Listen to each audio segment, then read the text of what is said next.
Ladies and gentlemen, boys and girls, and all you weirdos in the middle, welcome back to another live Outdoors with Unk, where we bring you 2016 YouTube vibes. No sponsorships, no major, none of the nonsense, no fishing challenges. Not everything in life is a challenge. I'll tell you what though, I've been babysitting my nieces and nephews for about 7 days now, and that is a real challenge.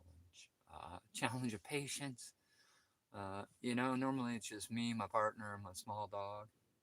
But having these kids, man, it's been tough on me. We set up this tent in the yard about a couple days ago on Friday, and they were super excited. I let them; they'd never been camping before, so I let them pick out their tents and set it up.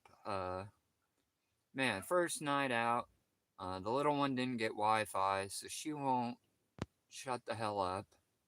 So now I got to entertain a kid for, while we're doing this, we can talk. But I'm going to get the stove going. I just got up.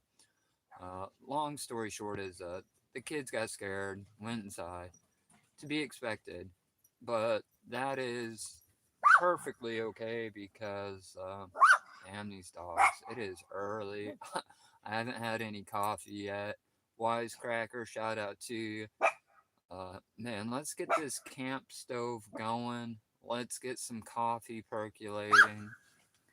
Let's get these dogs to shut the heck up. So for breakfast, we're gonna keep it simple. We got our little wood stove here. This thing's pretty neat. Uh, we're gonna get it going. Got some bacon. Of course, you gotta have a cast iron pan that could be used as a murder weapon. We also got our coffee percolator. This is yeah, wisecracker. Kids today and adults. I'm not gonna. Hey, leave it alone. Dang dogs are chasing raccoons this morning. Possibly. I don't want to use the word because she'll hear. Yeah, brother, we're hitting at about 7 a.m. here. I've been out of bed for about 10 minutes, but it was a long night, man. Been sleeping out in the tent with the dog. A set of raccoons came through the yard last night at about 1 o'clock in the morning. Dog loses her shit. So now I'm just up, right? And it was, everybody says, "Oh, go camping. It'll be relaxing." And I'll be honest with you, nothing about this since I got this tent set up has been relaxing. We're just using Presto logs as kindling. We chopped them kind of small. The reason why I like Presto logs in the camp stove is it's cold out. It got cold last night. It woke up. It was drizzling. I wouldn't say like a heavy rain, but okay. What it I can do that. Um, this. Oops, sorry. This is a silicone mat. Uh, the flash point on this is incredibly high. Sorry, my lighting's not great, but this is just a gray silicone mat, and that acts as a heat shield. So even if your pipe does get hot, it won't catch on fire. Same thing with the floor. You just purchase an aftermarket silicone mat. You keep an eye on your temperature. If you crank it up much over like 500 or 600 degrees, you're gonna have a problem. But the silicone mat, yeah, are available for purchase, and that's what stops it from melting. Uh, Occasionally, if you do get it too hot, it will absolutely melt the nylon floor underneath, and I learned that the hard way.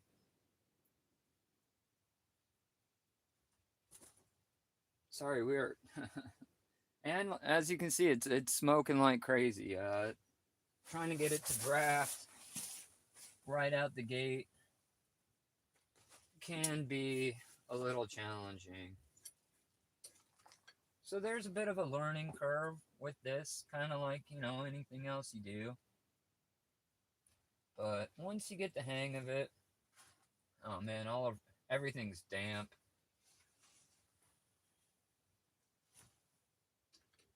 We'll see if we can shut that window, get it to draft a little bit. We'll just pull the draft there.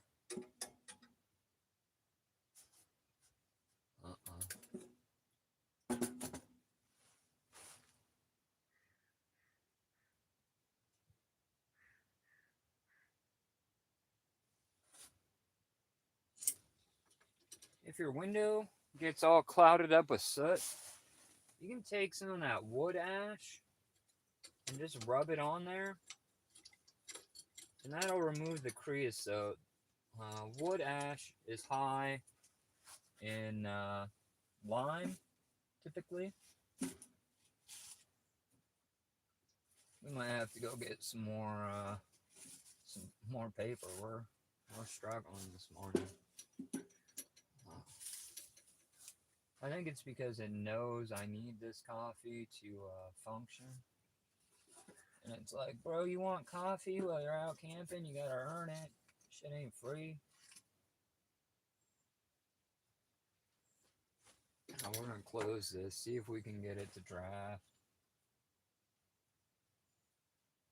It's drafting, it's cooking, it'll be slow.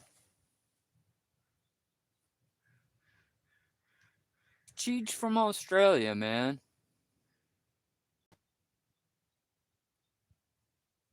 That's a good idea, Mr. Cracker. If I had some news, I do have. So I've been out camping, and this little kid across the lake, I call him Dennis. His real name is irregardless, but Dennis, like Dennis the Menace, he's a free range child, kind of like how we used to exist in like the early '80s. And he is like starving for attention. So he comes over and he's like, "Here's my phone number, bro." I'm not gonna dox him. And I'm like, he's like, "You can call me. We can go fishing." And this kid's like 10 years old, right? And I don't know his parents very well, but I assume them to be on a lot of heavy drugs. And I don't like making assumptions about people, but let's call a spade a spade, you know? And I'm just like, I don't know what I'm gonna do with that, sir. And then I realized the only phone number I've gotten unsolicited in like years is now from a child. And I'm like, what has my life become? You know? Like you're right, I should move the fire itself back to the pipe. Right now we're in the front, and that's why we're not drafting correctly.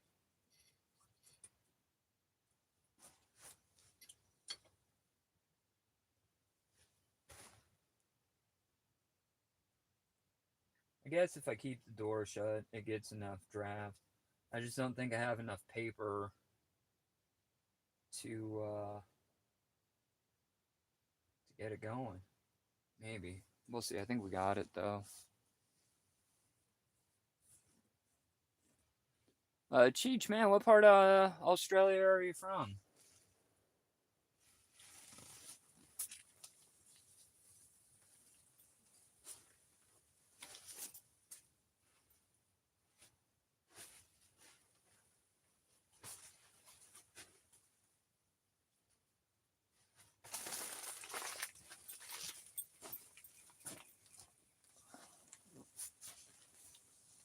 All things in moderation, man. That is the truth.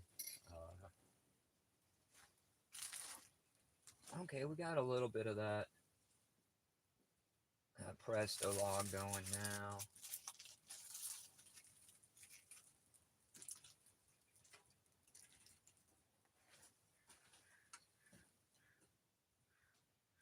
We're for sure front loading this fire though. Man, that wind's picking up. The joys of the coast is not only does it rain, feels like constantly,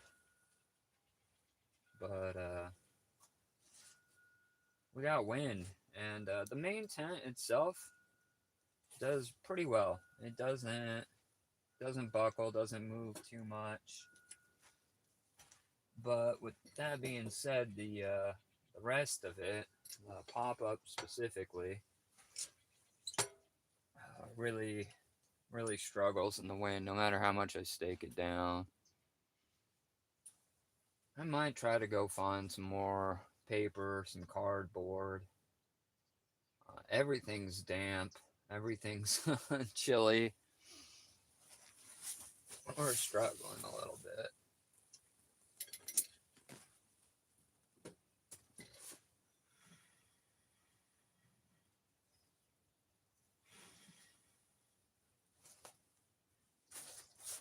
Man, all a fella wants is a cup of coffee.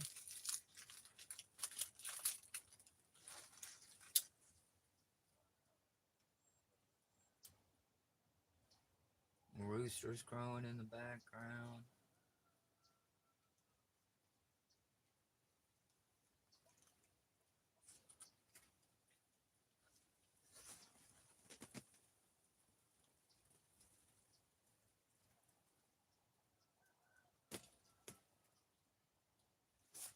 I hate burn safe paper.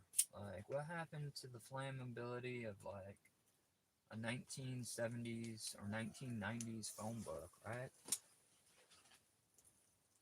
Used to be, you could go out in the yard, get yourself a phone book, slowly rip it up, and spend the rest of the evening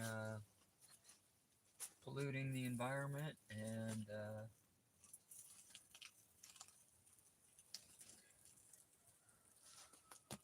having a good time burning things.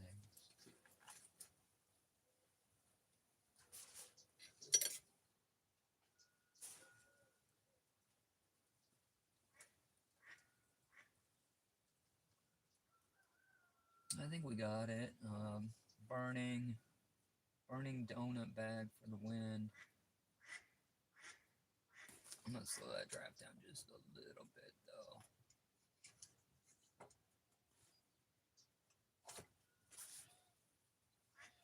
What's nice about this is I can top load it if I want to. Oh man, this coastal climate is hard on gear.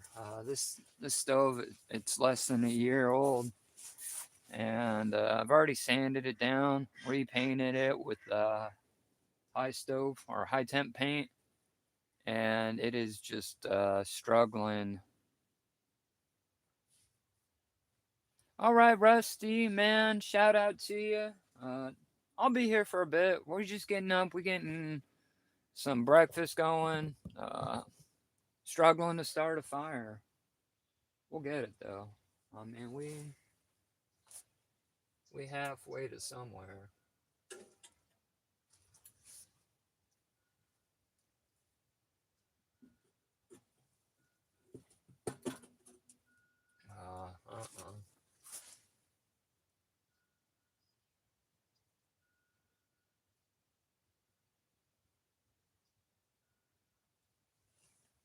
We got this.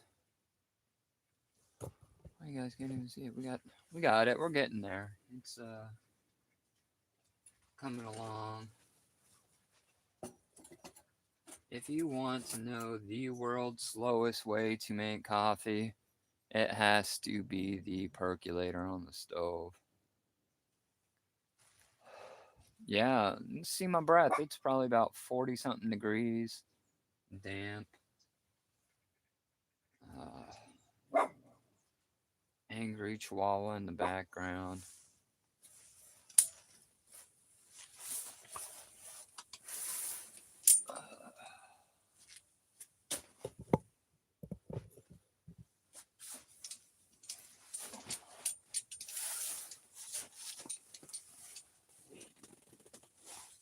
Come on.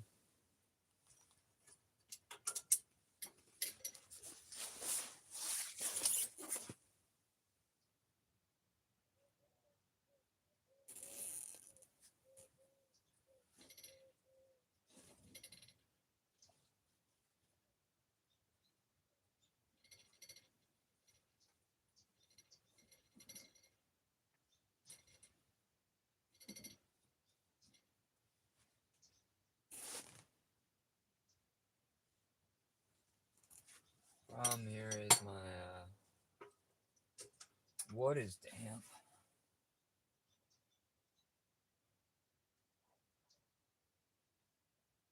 I think we'll get it. It's going. We're just struggling a little bit. Because, I mean, why wouldn't we, right? Plastic. Yeah.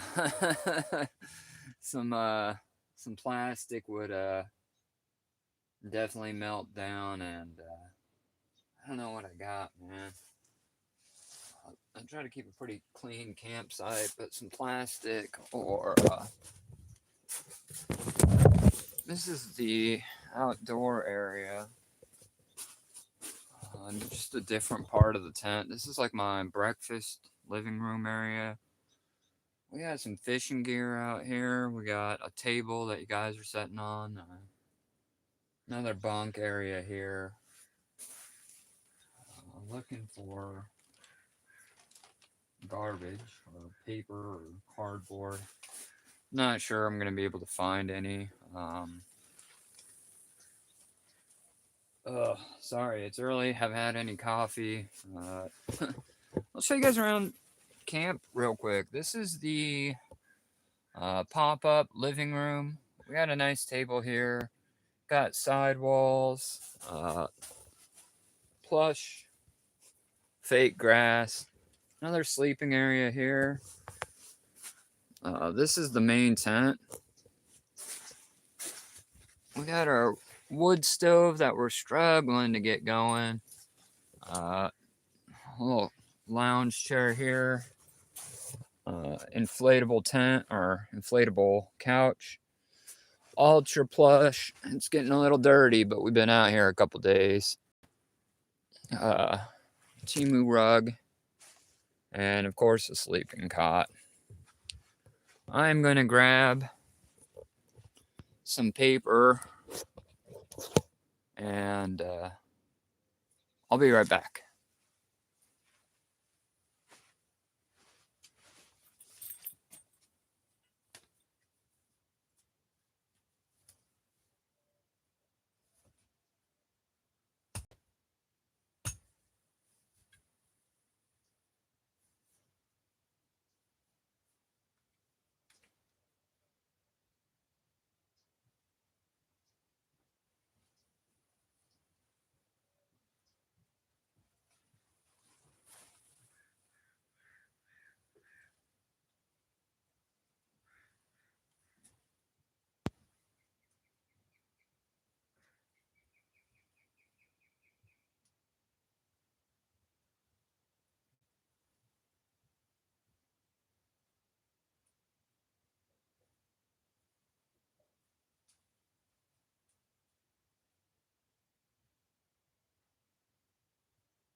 Man, my brain is just stuck on stupid this morning.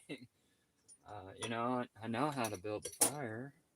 Been doing it since I was a kid. Fun fact, my first ever. Hold on, let me turn you guys around.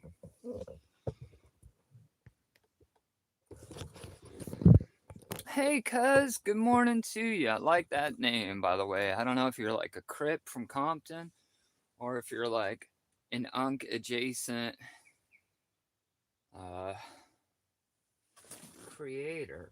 But yeah, my brain is just stuck on stupid this morning. To be honest, these kids are exhausting. they're uh, they're not really my nieces and nephews. I just call them that because I've been there since they were born. They're my friends, my best friends, kids, and they come out probably once a year. They're, let's be honest, they're poor, and their dad kind of left them. He's not really overly active in their life. Didn't leave them entirely. He just gets some, like, I don't know, probably 2, 3 times a year. For a while, he started. Whatever. That's their business. I ain't trying to put all that out there. But I had them for a week, and I like to give them like that summer camp experience. Where I live is pretty cool. You know what I mean? I got a little lake in my backyard. I live about a mile from the ocean.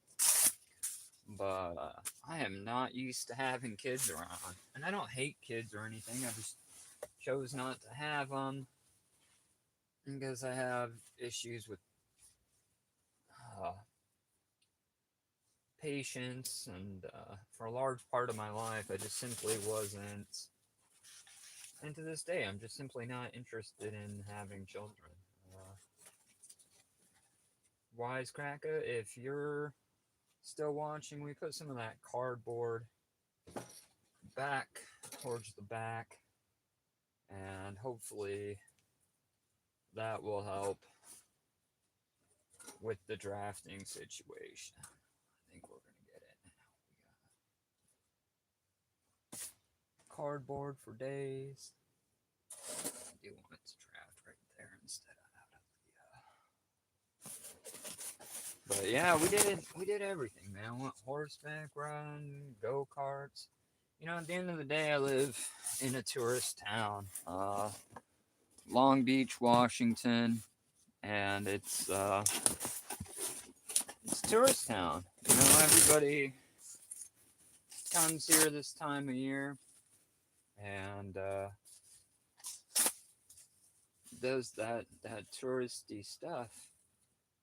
And I'm not mad at it. You know, I used to do the same thing when I lived in the local cities. I used to come out here and do fishing. Uh,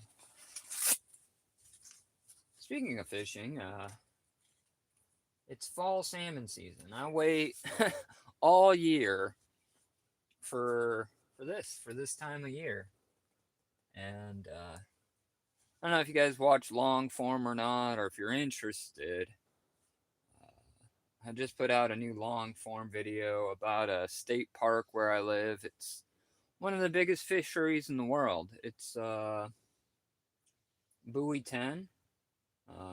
If you're not from here, you probably don't know.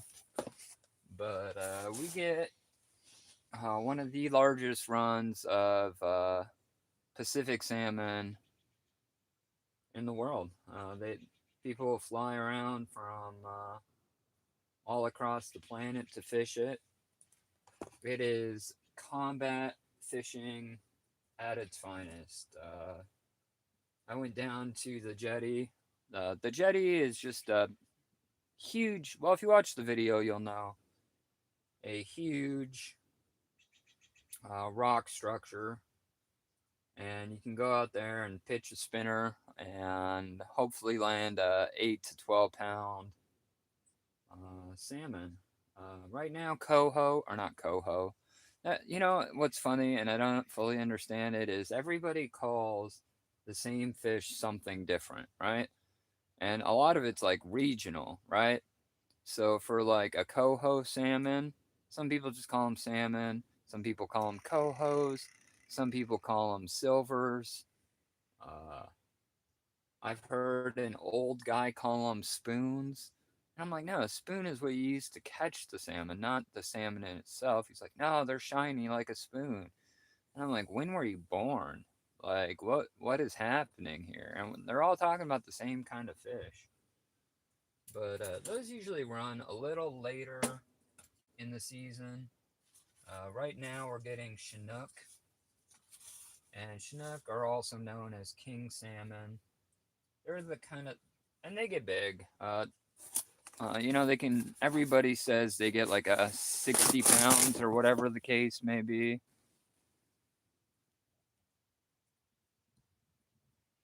Hey, Skywalker twins mom. Hey, hey, shout out to you. Man, we are waking up in the tent. We're gonna have to curb that a little bit though. Uh, it has been cold. I mean, it's summertime, and I can see my breath. It rained overnight. Uh, the kids lost hope and went inside, so it's just me out here. And to be honest, I like it. It's quiet. Little, I mean, it's cold though. It's definitely a little chilly. We're trying to get our wood stove going.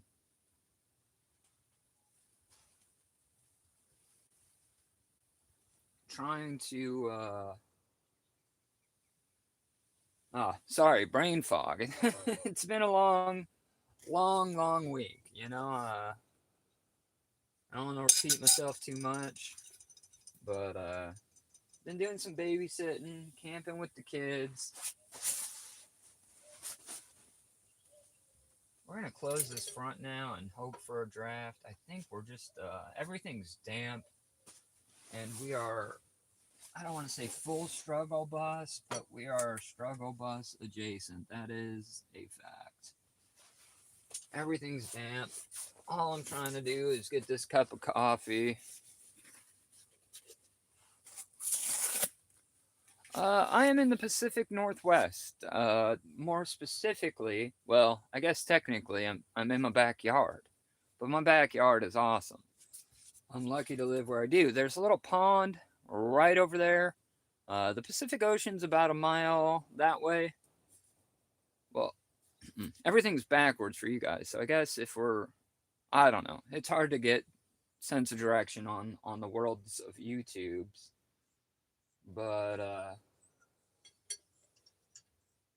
yeah, just set up. This is my inflatable tent. Huge, massive, right? 120 square foot. Uh, Lake is just right outside that window. Another 10 by 10 pop up there. Full glamping experience. Uh, the kids I'm babysitting. I get them about once, maybe twice a year. My house is like the unofficial vacation spot, given its proximity to the lake and the ocean. So the two friends I have come out and vacation here, and sometimes they leave their kids. So we've been doing that. The youngest one wanted to go inside after the first night. The older one made it to about 1 o'clock last morning, and then we got invaded by raccoons, and I'm in the yard chasing these raccoons with the, I don't know, I don't know what I'm chasing them with. It's 1 o'clock in the morning. My chihuahua just starts going bananas, right? And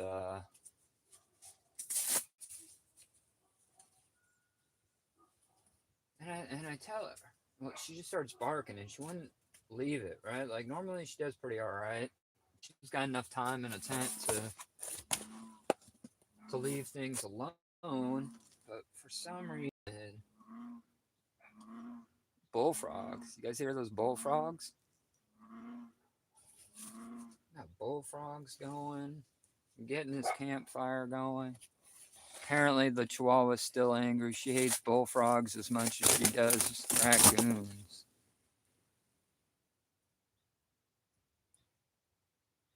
Ah, Miss Arizona. Hey, good morning to you. Hope you're having a good one. It's still pretty early if you're over in AZ, but the little one didn't even make it a full night. About 9 o'clock, campfire starts going out, and she's like, "I don't have Wi-Fi," and I'm like, "Go to sleep." And she's like, "I can't sleep without my tablet," and I'm like, "I'll play some music on my phone, right? That's the best. That's the best I can do. I'll play you some music on the phone. Hopefully that'll relax you enough to hit the hay." But it wasn't good enough. She's 8. She's never been camping before. I want to give her a break. And I mean,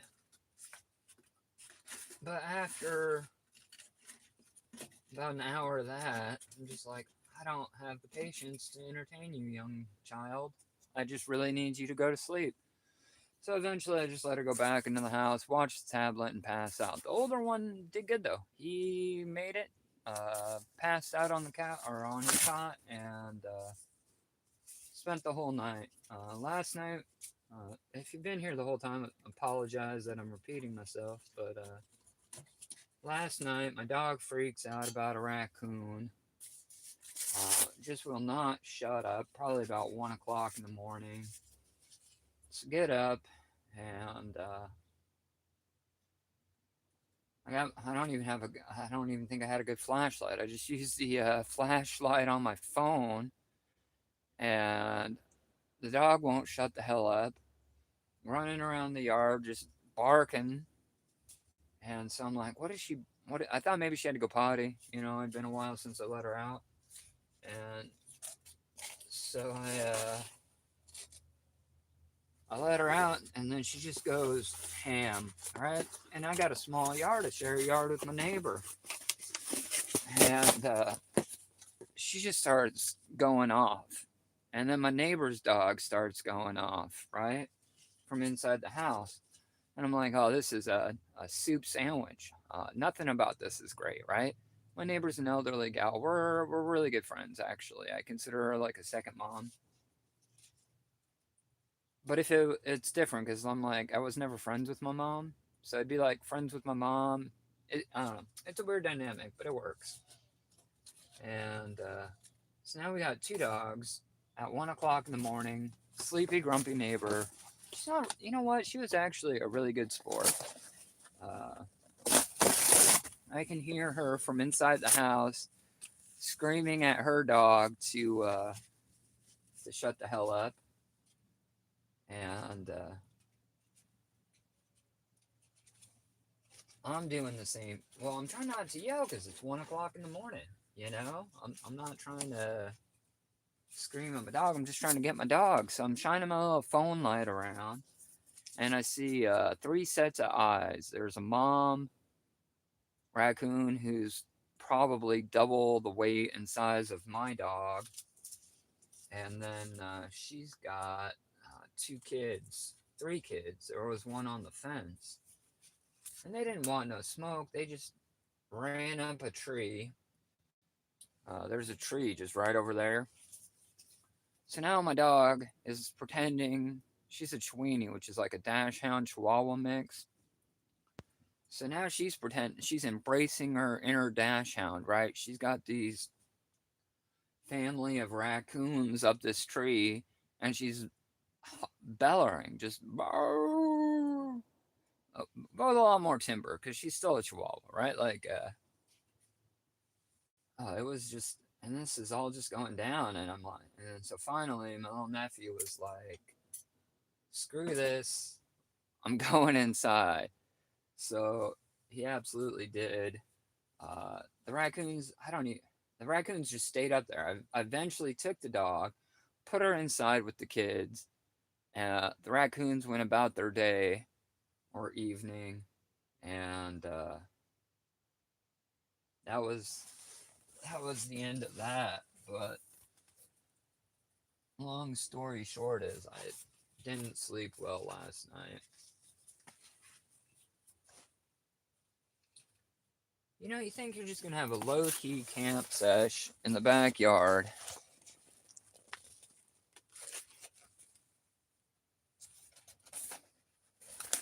Today is the last day, and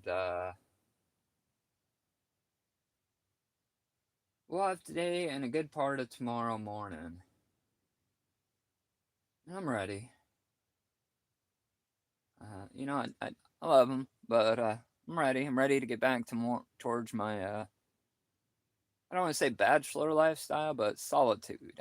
It's just me and my partner, and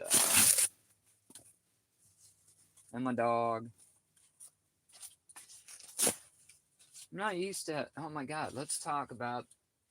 Okay, so if you got kids, this is nothing new to you, but this is new to me, right? Like the amount of laundry and dishes. Like these kids go through more dishes in one day than I do in like an entire 3 day period or 4 day period. And I get it. Like you can't use the same glass for milk as soda without rinsing it. But like I went out into their little room. How we are struggling with this wet wood this morning. Bear with me.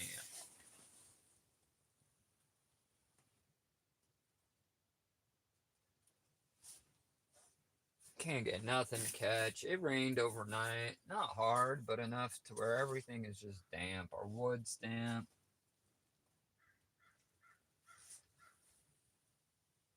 Having a less than enjoyable time trying to get it going.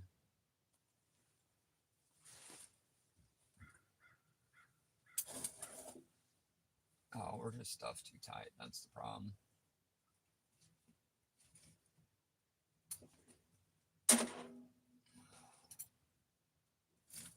All I want's a cup of coffee. Or two. Or 20. There we go. We started getting the draft now. I can hear it whipping up that pipe. Alright, solid draft going there. Problem is, all we're on is cardboard.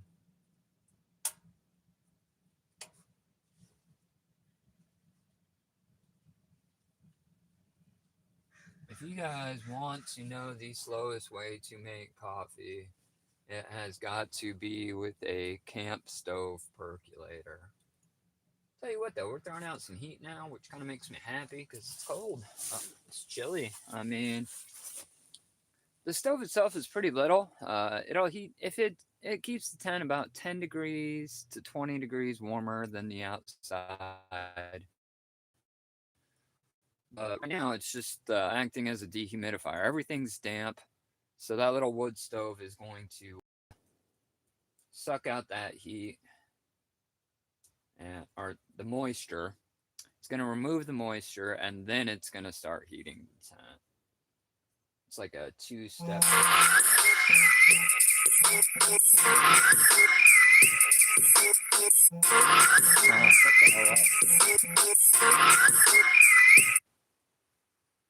Sorry about that, y'all.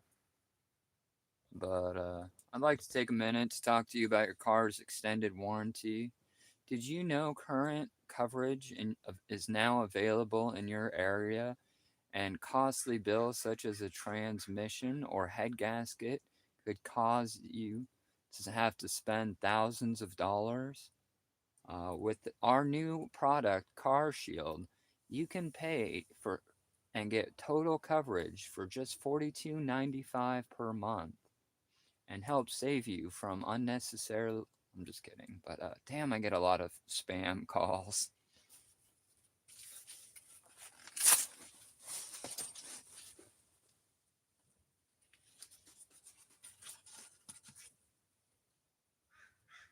I think we're almost there. I think we need to work on our draft. I think we have enough coals to where we can start. What we percolating? Oh, I think we closed. No, I'm delusional. Delusionally optimistic. Yeah, Washingtonian, but close enough, man. You know,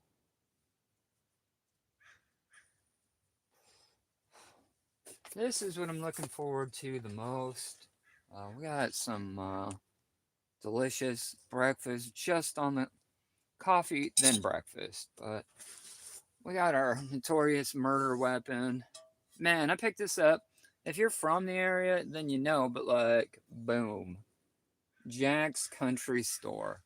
Jack's Country Store is the only store within,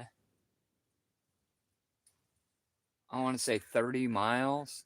And they're a country store slash,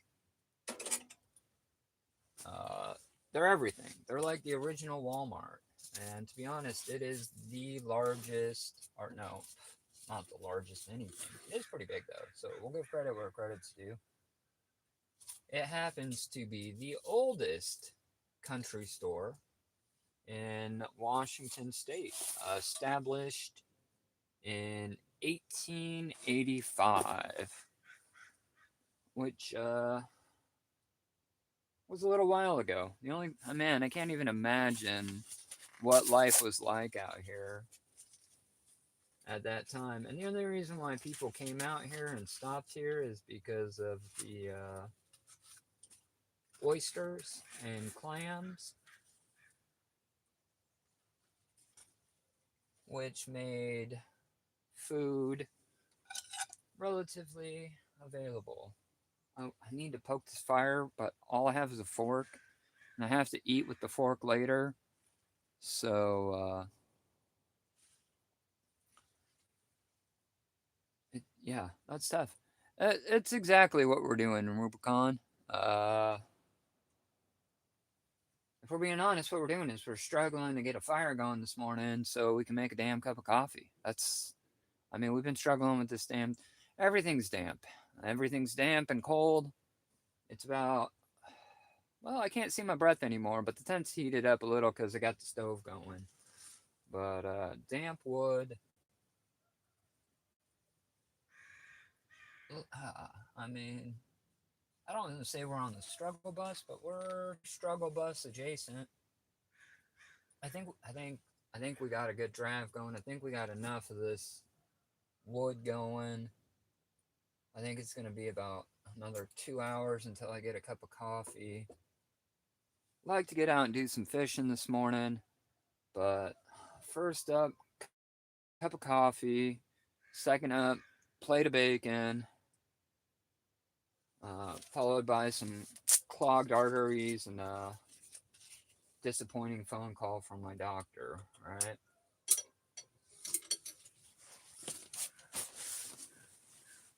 Oh, we so close, yet so far away.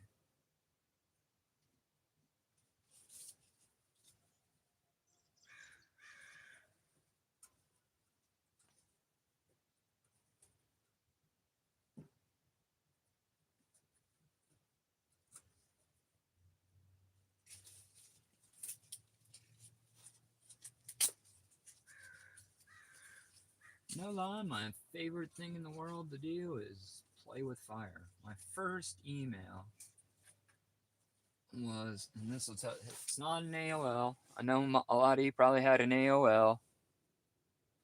Uh, what kind of tent is this? I'll give you a. It's if you've been here the whole time, you're just gonna have to deal with it. But I'll give you a full rundown of our setup from starts in it. This is inflatable, man. These are inflatable tubes. Here, just inflatable. You just pump it up. I'll give you the outside view. There's my good morning. Good morning, cruel world. This is my backyard pond, man. This is the tent itself. It is 13 by 20. No, 10 by 20, 120 square feet. It's got the built-in rain fly, which is actually really nice. This thing does great in the wind. Sorry the lighting's terrible, but this is what we got. Stove jack down there. Sleeping quarters. You can't go camping if you don't have an ultra plush rug, right? Little inflatable couch. $3 lawn chair. Wood stove. This is the living room, I guess. It's just an outdoor pop-up tent, but it's got windows, it's got side walls. We got a little seating table, a little bit of fishing gear, and separate sleeping quarter for the kid. The brand of the tent, I think, is Vever inflatable. And I wasn't sure how I feel about these inflatable tents, but I've been running them for about a year. It became my main go-to. Here's the thing, man. Where I live, we get a lot of rain, and I do a lot of fishing, and that leads me to be trapped in my tent for long periods of time. I needed something waterproof, and I needed something that I could hang out in. Before this, I had like I had like an 12-person Coleman, and it was a nightmare to set up, man. Stakes. And I mean, I've been setting up a tent since I was a kid. This isn't a sponsorship. This isn't a plug. There's not going to be a link in the description. I'm just letting you know what I use. And this thing takes me 5 minutes to set up. I can't find an air compressor that's portable. I guess if I ran it off the truck or had an actual air compressor, but like those little like you use to blow up that couch or a mattress aren't strong enough to get it to stand up. So you got to hand pump it. If you're wondering how many hand pumps it takes, about 163. And then I'm fully erect. That's fun. Fully erect. And it's super simple. It takes 10 minutes, man. You just, not even. I mean, I can get the whole thing up by myself in 5.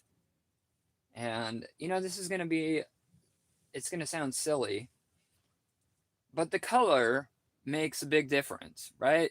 It's kind of beige in here. And last year, I was out camping on the Columbia. There's a video about it. And it just rained. I was spring salmon fishing, and it rained for like 3 days straight, and I'm just trapped in the tent. The only time I'm going outside is to check my rig. And by the end of day like 3, I was living in like blue light hell. Just, it was blue light hell, right? Like the only light that came in was from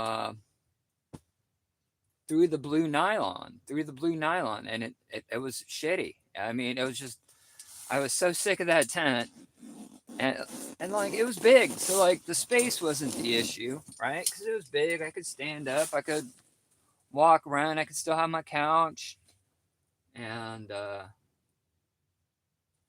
but by the time I put the rain fly on it, I couldn't see outside. I made clear vinyl windows for this, like the door. Well, there's a door behind me, but there's a door over there as well. And I have vinyl windows to where I can just look outside, even if it's raining. I can put my windows on, keep the tent warm, and what's been a total game changer is the wood stove. This is a little one. I wish I would have gone a little bigger. It's not gonna, if it's 37 degrees and raining, it's gonna be 60 degrees in the tent if you got this thing cranked up. But as far as like when you're camping, like entertainment's always a value too, right? So if you're just hanging out, this gives you something to do. You can cook on it. You can make a pot of coffee in the morning. You can. We finally got it going. 30 minutes later, but it's cooking now. It's throwing off some heat. We probably got at least 10, 15 minutes before we can get a cup of coffee, and then life will really begin.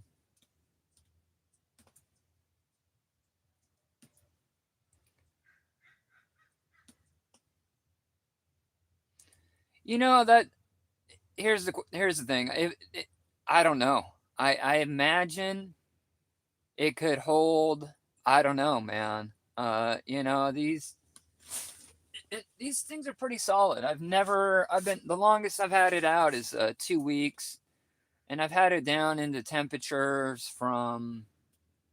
See, it don't get real cold where I live because I'm right on the coast, but 37 and raining is probably the coldest I've had it, and that's miserable to be honest.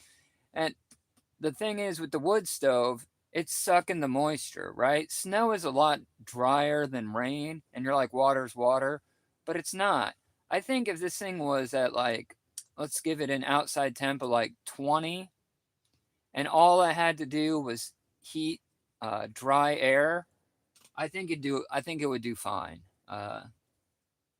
But since it's trying to pull the moisture first, which is great because it helps dry out the gear for sure. Uh, I think it would be. I'm gonna be honest with you guys. All right, I like the wood stove during the day. Right, I'll put in a Presto log at night.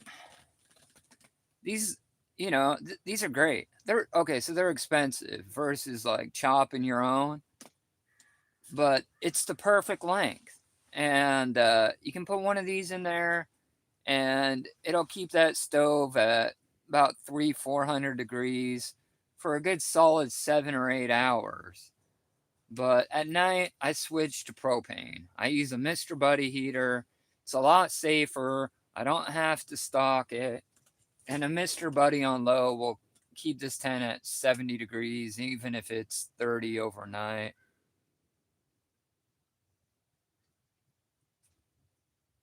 Never had it out in the snow. I don't think, well, first of all, we don't get more than probably 6 inches of snow, and that's not every year. I would be curious.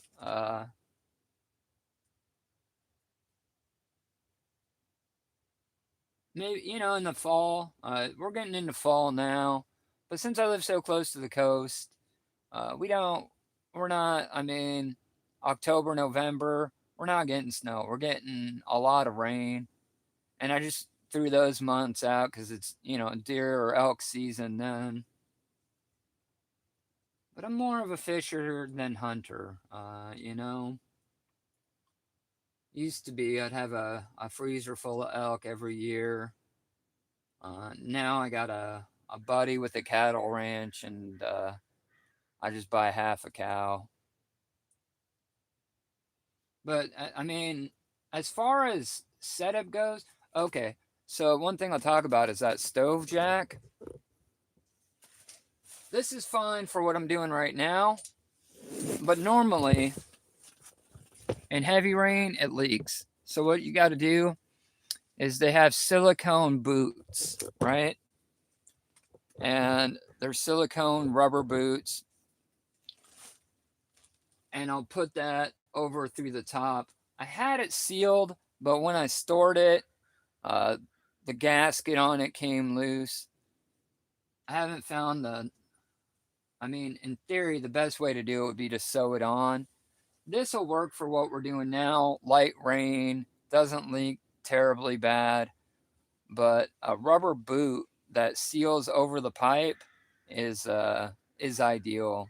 It just makes it a lot harder to store. And I tell you what, if you could bring me a cup of coffee right now, I'll give you the whole tent and the kids. Struggling. The real question is, where is my coffee cup? We don't get off the ground. Lawn chairs are great for when you're trying to take a nap. So we need something a little more adequate.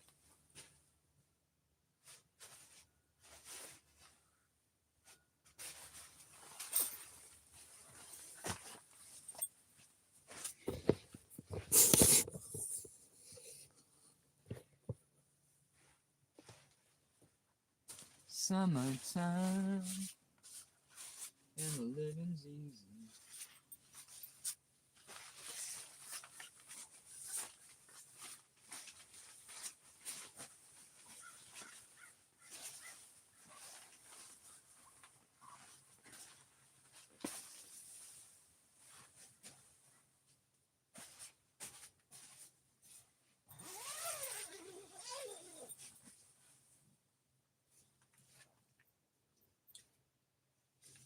The patio where I'm at now, and it's night, so it gets bugs. And I need to figure out how to modify that to where the sides meet. The sides don't meet fully, and it's a bit of a problem.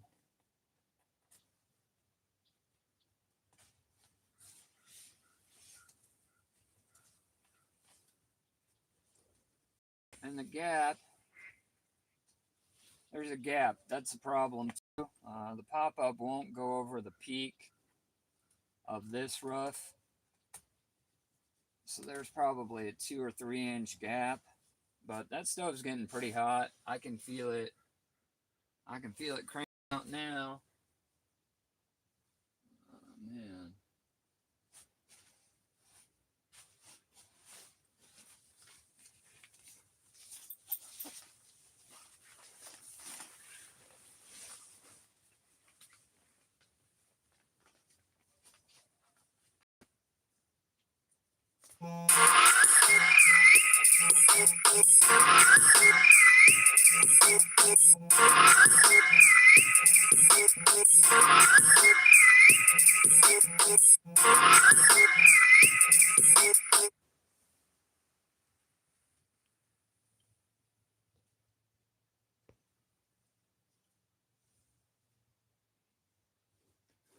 Nah, settlement, man. Good to see you.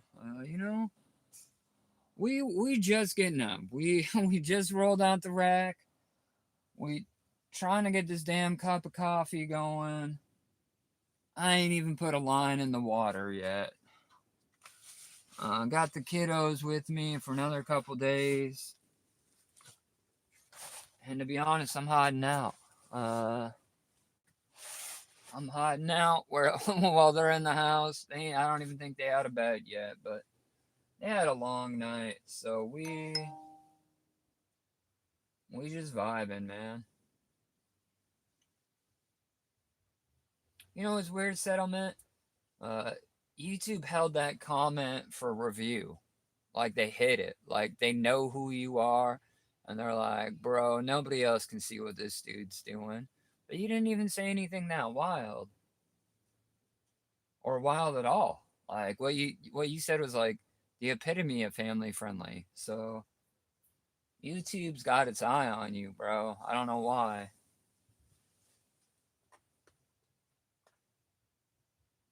That's weird. It's weird as hell, to be honest.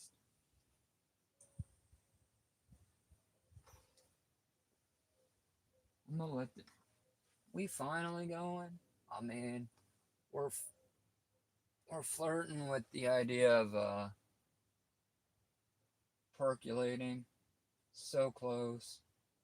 I gotta find my coffee cup. I don't know where the hell I put it.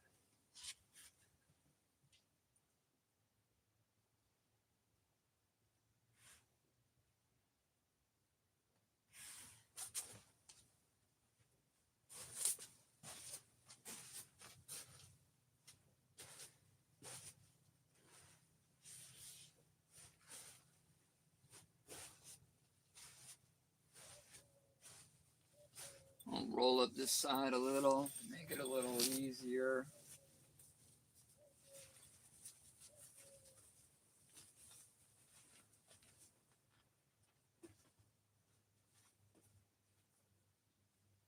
little wood stove is nice. Really knocked the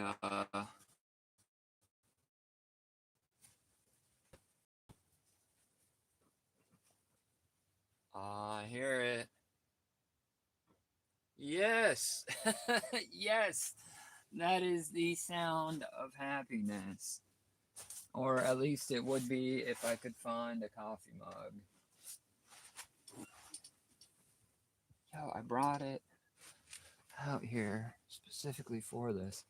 But good news, we have percolation. I can taste the grinds in my mouth now.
Turns out that coffee mug was right in the yard where I left it.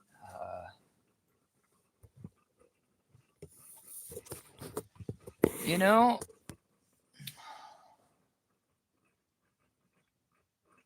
I was cold. I woke up, I was a little chilled this morning, and once you get that stove going and take some of that dampness out of the air, it really. Sun broke out, rain stopped.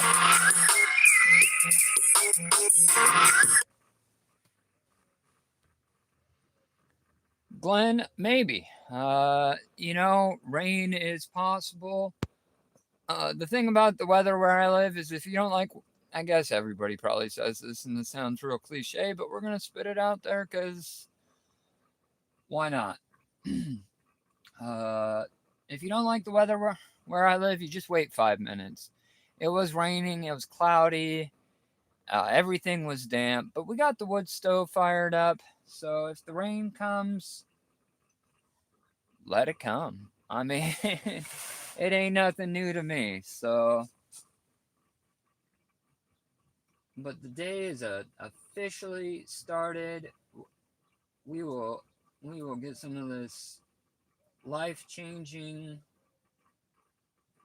coffee here. We'll throw some bacon on.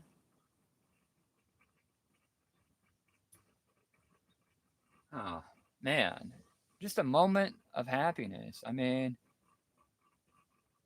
we got birds, we got bullfrogs. Kids are asleep in the house. Coffee's ready.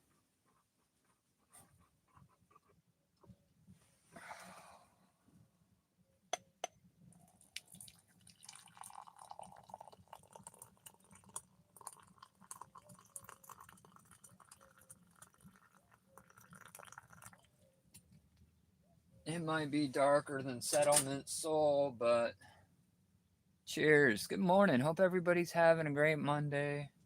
Start of the week. We gonna throw that cast iron on there. We gonna let that heat up a little bit, and we gonna make some bacon.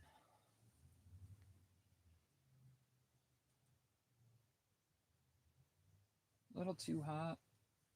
Got the coffee off to the side. I don't know how much I trust. They got these little, they call them like drying racks.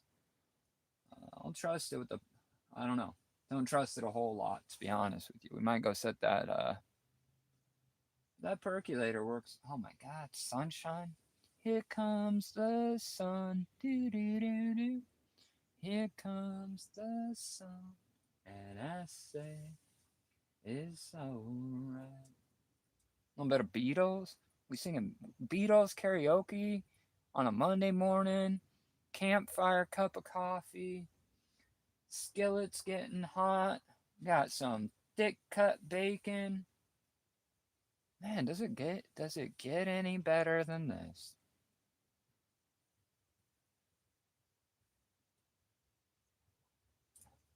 Mmm. You guys want to know what that tastes like? That tastes like I just murdered every taste bud I have, and possibly like I won't be tasting anything for the rest of the day. That's that's what that tasted like.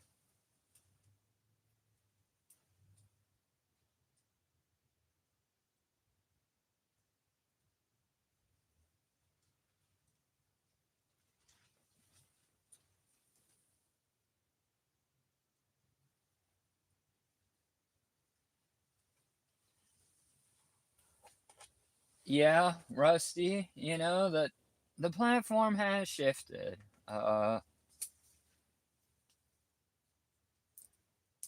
they make well if you're trying, you know the rules. Uh it's a struggle, man. I enjoy it though. For the most part. I like talking to guys like you and sharing what I know with the world. And that ain't a lot, but it's a little bit. Oh, come on, bro. We got some bacon going on the skillet, cast iron.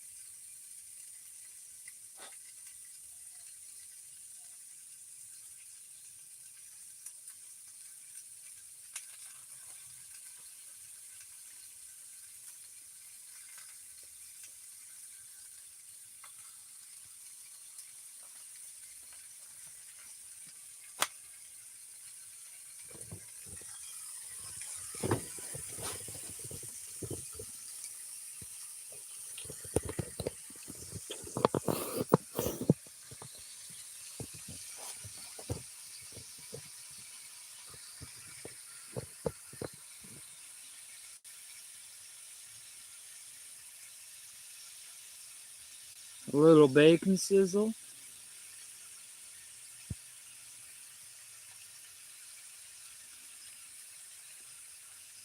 Yeah, Rusty, and everything changes coming up quick. Hope you make it, brother. You just you gotta realize what you want from the platform, and hopefully you can get there.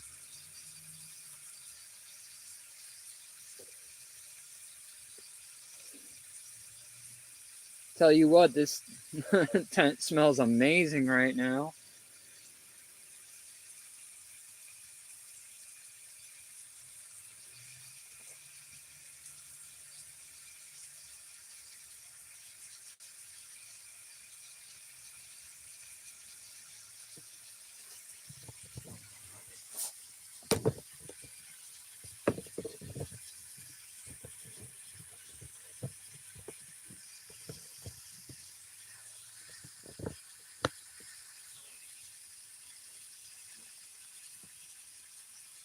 It is. That is correct, Eugene Dudley. It's definitely vegan. Uh, Humanely raised coffee beans. Uh, that is actually tofu, thick cut tofu bacon. Uh, and instead of burning wood we're using recycled coffee grounds as a green heating source. Uh, we're about 120 miles from Portland, Oregon, and you have to know your audience.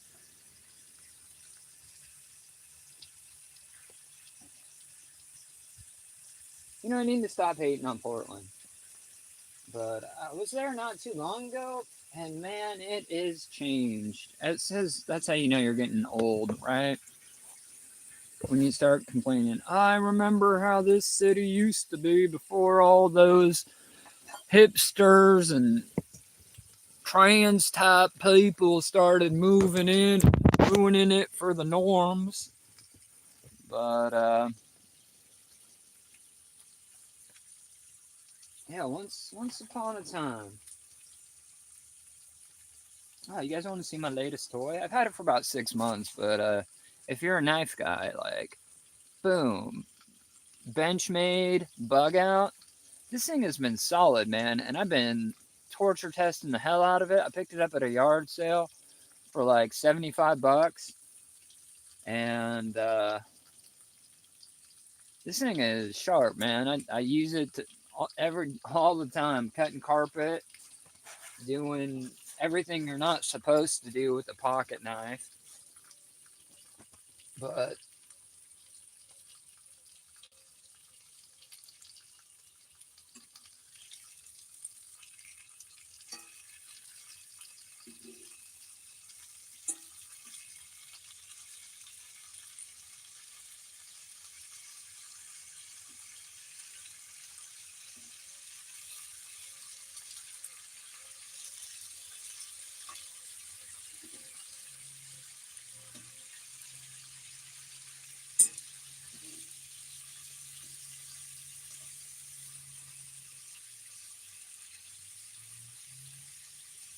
cast iron pan was a little dirty.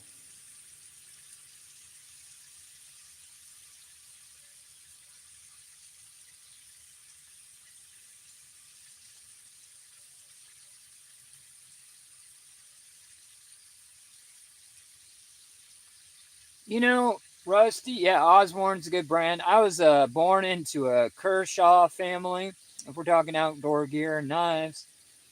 My mom used to carry a Kershaw, and a lot of my fillet knives are Kershaw, and I like the brand, but $70 at a yard sale for an inbox Benchmade, couldn't pass it up. I don't mind spending big money on good gear, but the problem is I'm hard on gear. You know what I mean? I use that knife everything from cutting carpet to whittling sticks to eating my lunch. You know, so it all comes down to, is $300 for a pocket knife really worth it when that buys a lot of gas station pocket knives? You know what I'm saying?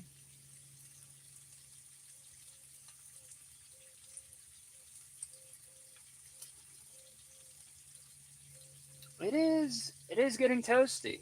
Not outside. It's still maybe 50 degrees, but I'm not gonna need my coat if I'm sitting by this little tent. A lot going on right now. One, that coffee is hitting my soul, which is delightful, and two, this bacon smells amazing.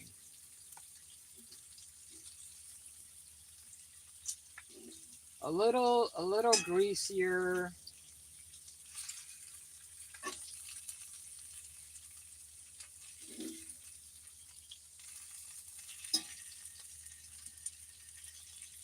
than than I was hoping for.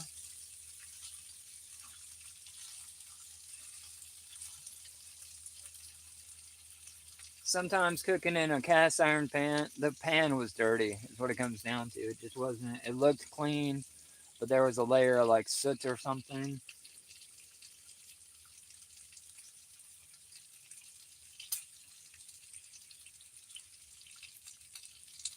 We're getting it though.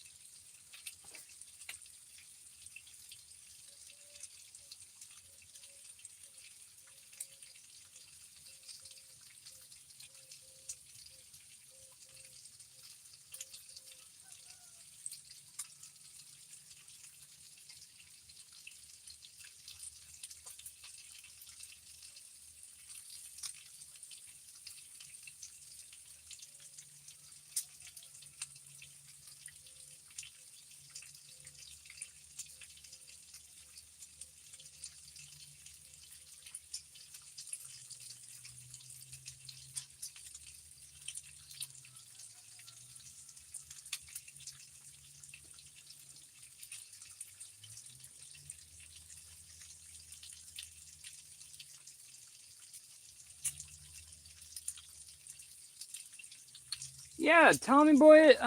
We can talk setup. Silicone mat, right? And there's a big hole there now. Uh, but it only rained a little bit. But if it was in heavy rain, I would have like a stove jack boot. If you look on my channel, you can see it. And that just seals the pipe directly around it. But as it sits right now, unless you have heavy rain, the water is going to run other places.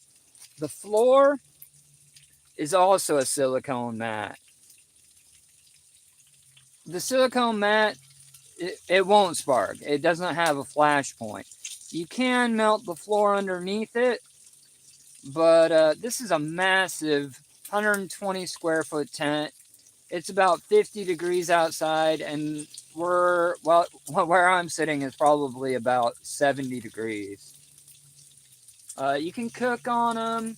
You can heat up a cup of coffee. You can do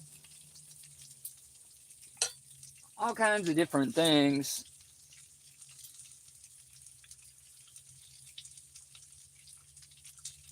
Yeah, you can add them after the fact. Not fiberglass, silicone. Silicone mat there. I purchased the silicone mat. They're cheap. They're like 20 bucks. This one I doubled up because I learned the hard way. If you crank that stove anywhere around 600 or more, you're going to burn a hole. It's not going to be on the silicone mat. It's going to be under that silicone mat. It's going to melt the nylon floor of the tent. But I figure, so to prevent that, I doubled the thickness of the silicone mat, and I don't get the stove over temp. But I mean, it's hot in here. I'm eventually downgrade to a t-shirt because it's getting warm, and we got a 10 by 10 or 10 by 20 tent this way, and we also got a 10 by 10 pop-up tent right outside paired up, and it's keeping both of those, I want to say mid 60s to upper 70 or low 70s. And I mean, don't get me wrong, it's not 40 degrees outside, it's about 50, 55, but we're about 10 to 20 degrees warmer than the outside.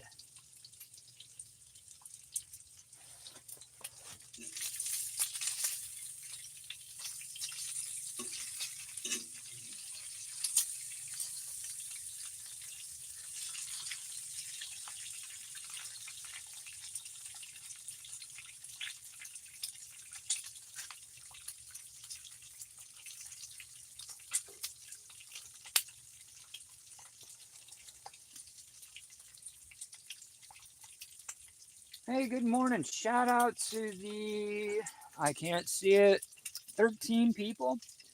Hope everybody's having a great Monday. Just got a cup of coffee, got our wood stove fired up, making some bacon, uh, fixing to do a little bit of fishing. We're just camping out in my backyard pond here in the Pacific Northwest.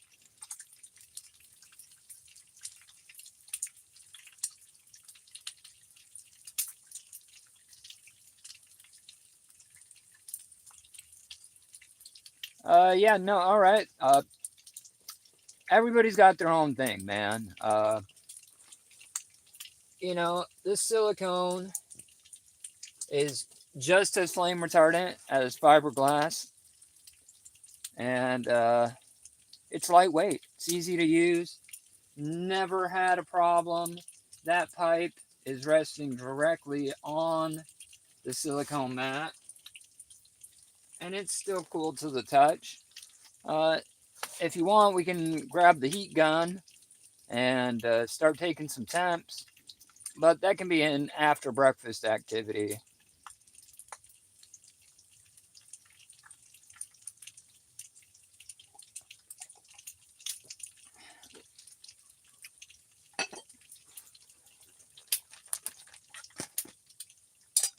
But like I said, there are limitations on that silicone mat. I learned the hard way.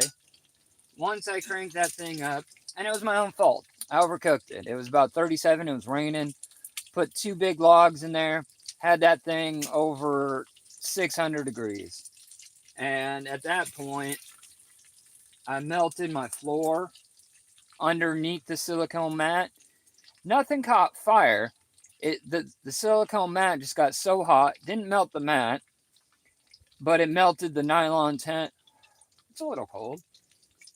That wind picks up and it's a little bit chilly. And it melted a hole in the nylon underneath. But since then, I've kind of learned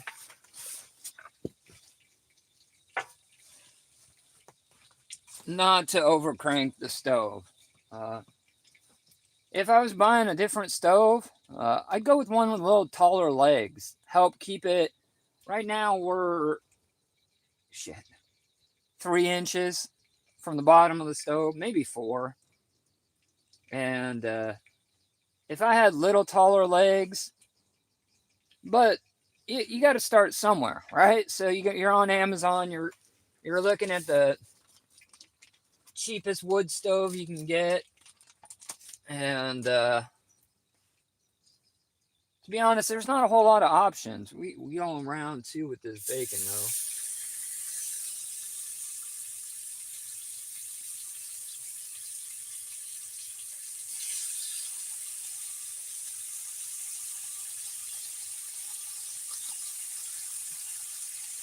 Another thing, I wish I would have gotten stainless steel.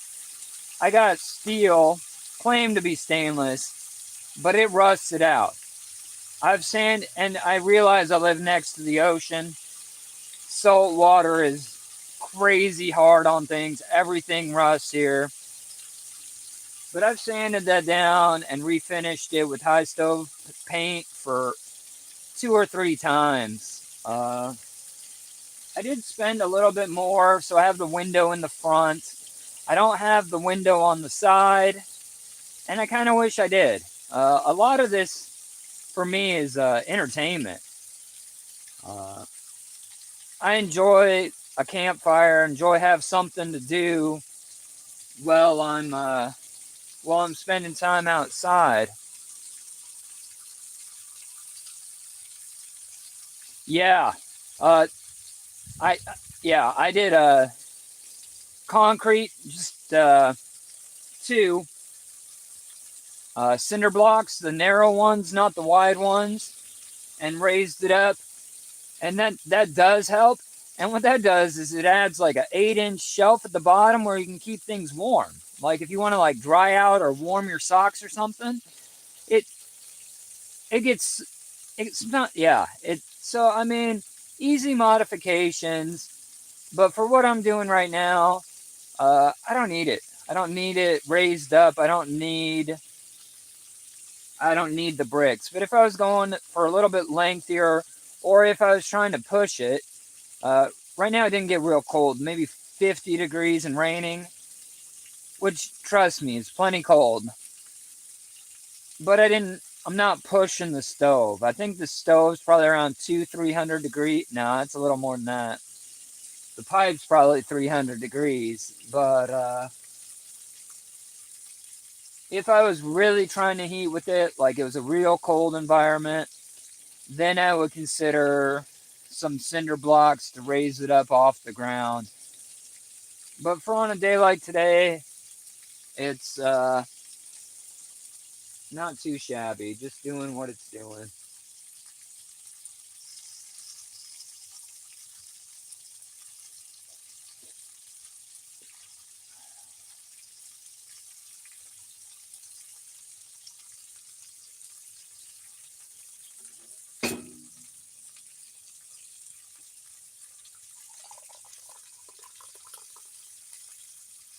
It's a pain. I'll be honest with you.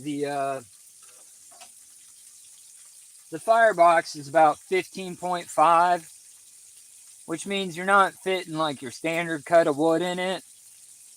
You have to cut specific for it every time. But what I found that works great is they're a little more pricey, but it gives it the best control. It's like it was meant for these wood stoves. And that's just a Presto log. Uh, I don't know what you guys call them where you're at or whatever the case may be. But just a Presto log, one of these will burn for 4 hours realistically, with the damper wide open, keeping the stove around 400 degrees, keeping the tent, which is about 120 square feet, if I close the windows, around, it all depends, about 20 to 30 degrees warmer than the outside. If I didn't have this door open, the tent would be at 70 something degrees right now. Right now, we're probably 65.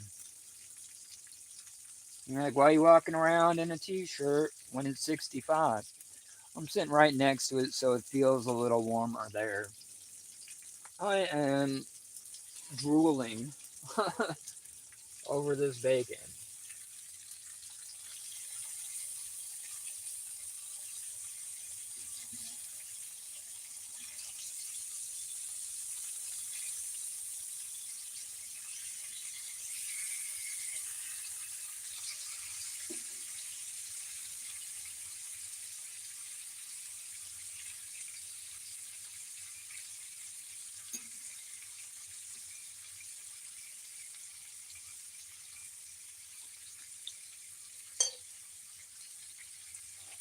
Summertime and the living's easy.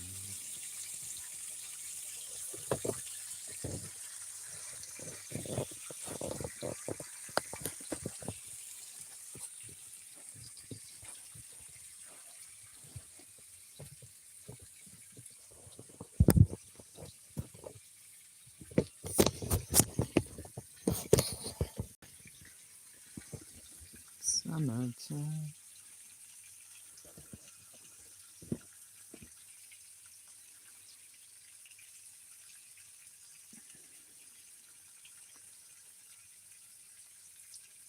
Wonkin Niobe. Sorry if I'm pronouncing your name wrong.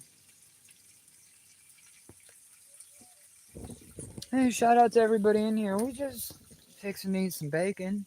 It's gonna be delicious. We camping out. We got 120 square foot, maybe a little bit more. I know math is hard for me, and we're just in the tent. Got our wood stove going.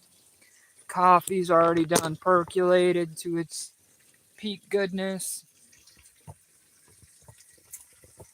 We're gonna eat, and then we're going to maybe do a little bit of fishing.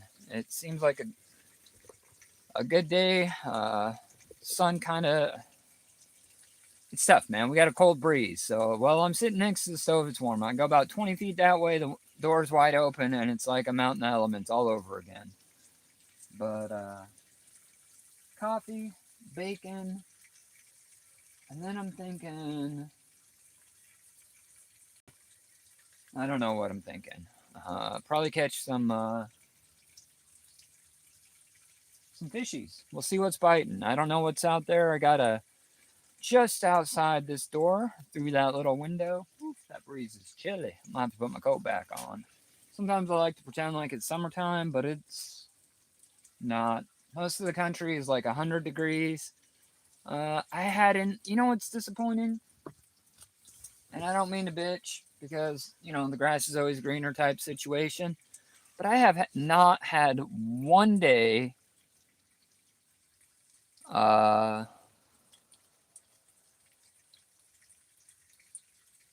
above 70 degrees. All summer long, I haven't had one day above 70 degrees. Yeah, that's my front porch, right? If you look behind me here, there's another pop up. Give it a second. We'll be having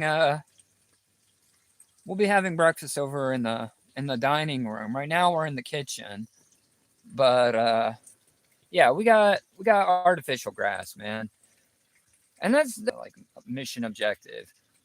And a lot of times, the ground sucks. So like, you're in a gravel parking lot or you're in a field that hasn't been watered, and you're just hauling dust and dirt and crap into your tent, especially if it's raining. So we got artificial turf there. Not the cheap kind. It's actually like a quarter inch, and it's like its own fake carpet, which is great. And then for the main tent, we have ultra plush shag Timu carpeting. And the devil's in the details, right? Like I said, I'll go on a camping trip and be out for a week or more, and it rains a lot. I mean, a lot. So it all depends on where you're from. But I live out on the coast, so we get a lot of rain, a lot of marine layer, and a lot of where I fish is real wet. Uh, which means I spend a whole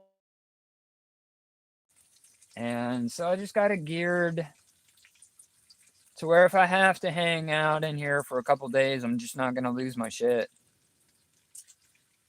JT Adventures, man, shout out to you. Hope you're having a great Monday morning. We are cooking some bacon, drinking some coffee, hanging out in the inflatable.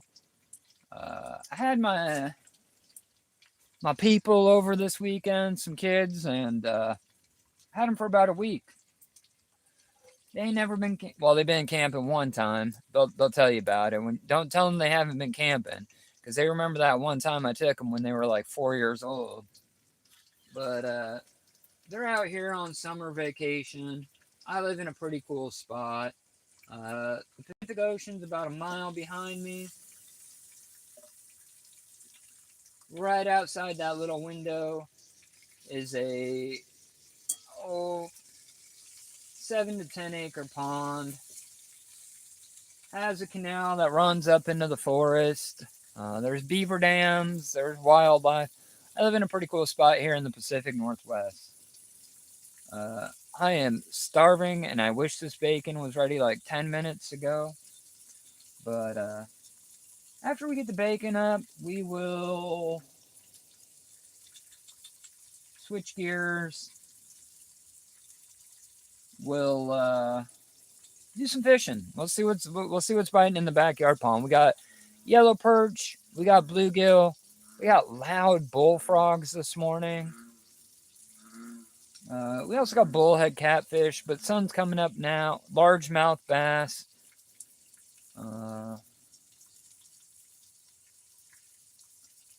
Water temps stay pretty chilly, so we don't get really like big largemouth bass. But we can get 1 pound. I think my PB for the backyard pond's about 2.25, somewhere in there.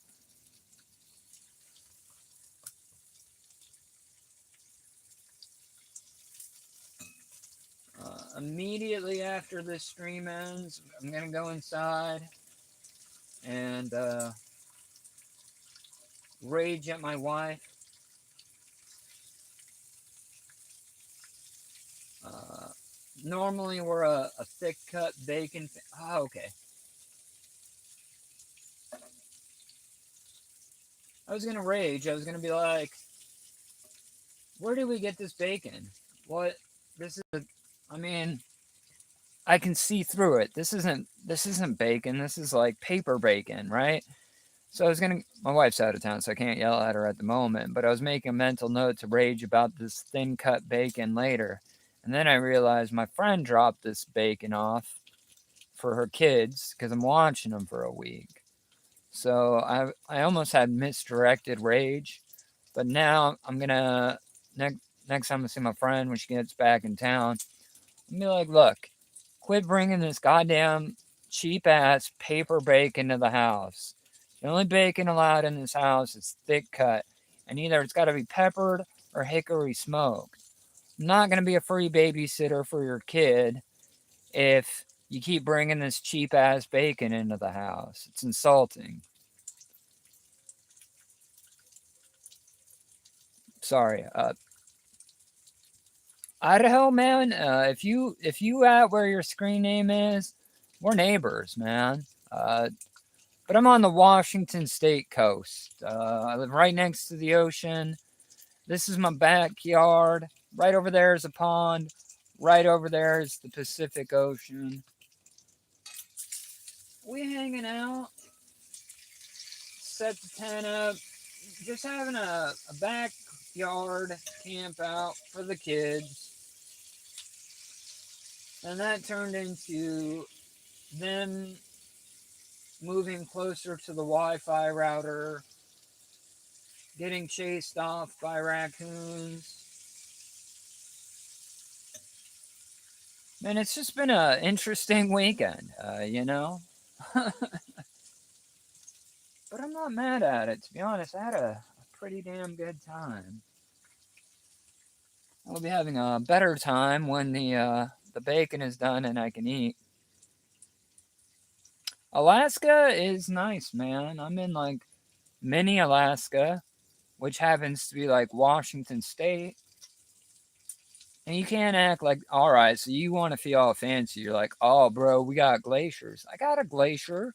I mean, it's maybe like 3 foot tall and melting, but I got a glacier, bro. You're like, we have millions of acres of like forest. And I'll tell you what, though, I'm a little envious of your salmon fishing. If you're out in like Juneau or like Ketchikan, I'm a little jealous. Y'all can get salmon year round. I gotta wait until like right now before I head out and do fishing. But if you up north in like Fairbanks or something, you can have that, bro. I'll tell you, like I ain't about that Fairbanks life, that's for sure.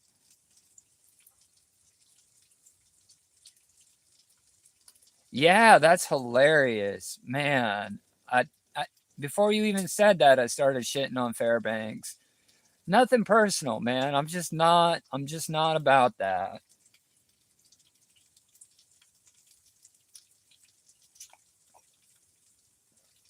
Fun story. All right, a little bit of story time while we're waiting on the bacon. Uh, I'm a bit older, right? So when I was like 18 or 19, I was in the military, and I was in a Yahoo chat room, right? Like back in the day, like a Yahoo chat room, and we were it used to be the Wild West. Like there wasn't like bots back then. We're talking like 2002, 2000, and I started chatting with this girl, right? Like I think it was in a teen or like 18 up room, whatever the case may be, right? They had different rooms, like 20 something, 18, whatever the case, teen chat rooms, right? That were just packed full of like child predators. So long story short is I end up meeting this girl in this chat room and we're talking and we're trading pics back and forth. Nobody has cell phones at this time, right? So we're like emailing each other, Yahoo Messenger, and she turned out to be from Fairbanks, right? And like, so she, so we're talking for like months, right? And years go by, and I fly to Fairbanks to meet her at like 18. I say like my first couple military paychecks, and I fly to Fairbanks in like October to meet this girl, and I wasn't catfished or anything crazy. Like she was who she said she was, and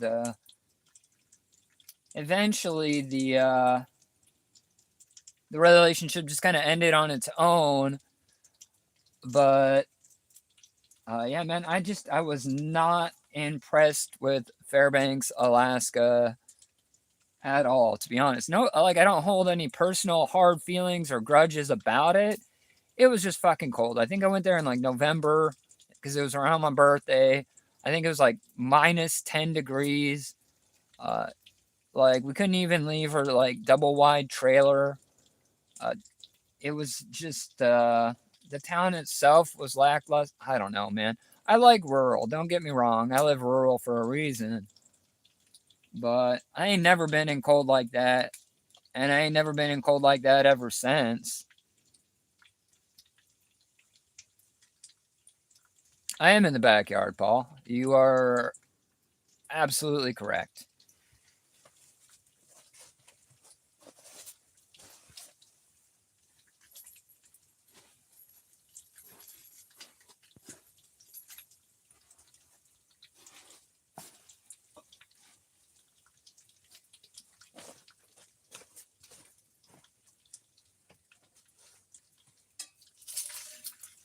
Wow, you guys got me off on a tangent. I ain't thought about a.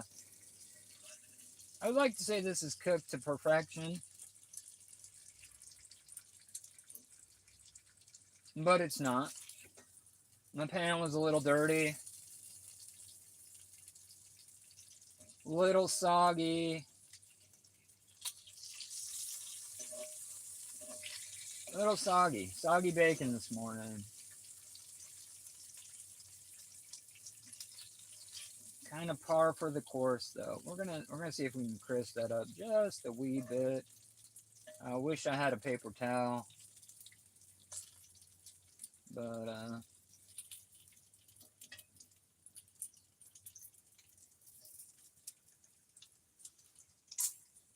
first bacony bite.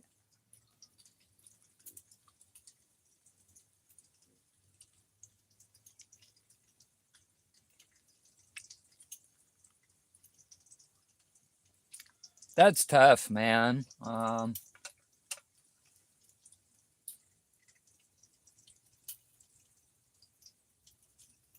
Yeah, I think there's a Air Force base out there near Fairbanks.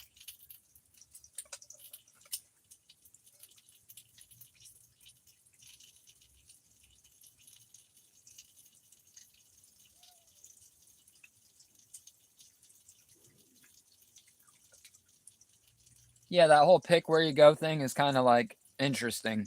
I was in the Navy back in the day, and I was stationed. My first duty station was in San Diego. Beautiful, way better than You're always gonna feel nostalgic about your hometown, your home state, wherever the case may be. But I love San Diego, California, man. I was a 20-minute trolley ride from Tijuana, Mexico.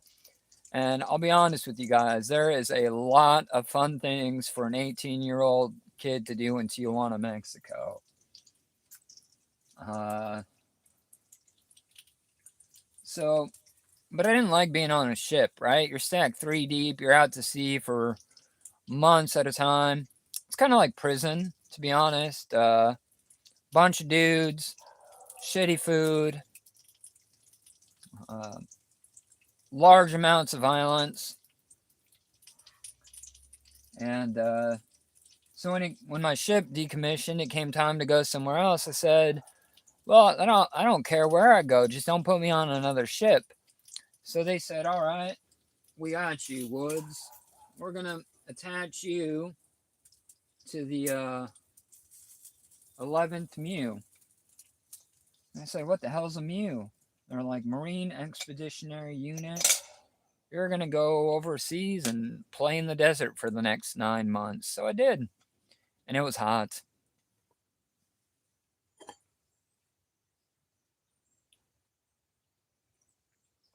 Let's move to the dining facility, I guess.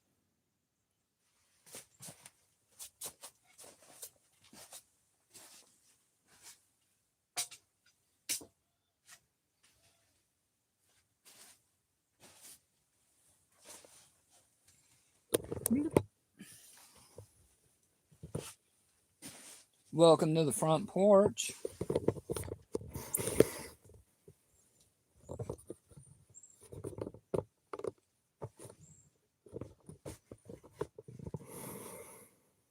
Yeah, it's just a 10 by 10, but it's got the sidewalls. I bought this thing on like Temu for like $50, and I think it'll blow over in the nearest wind.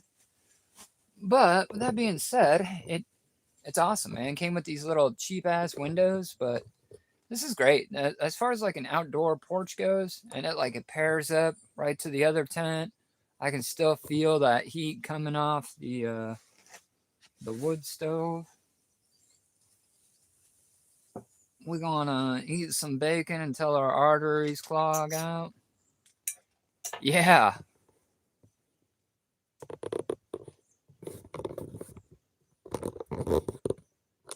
with the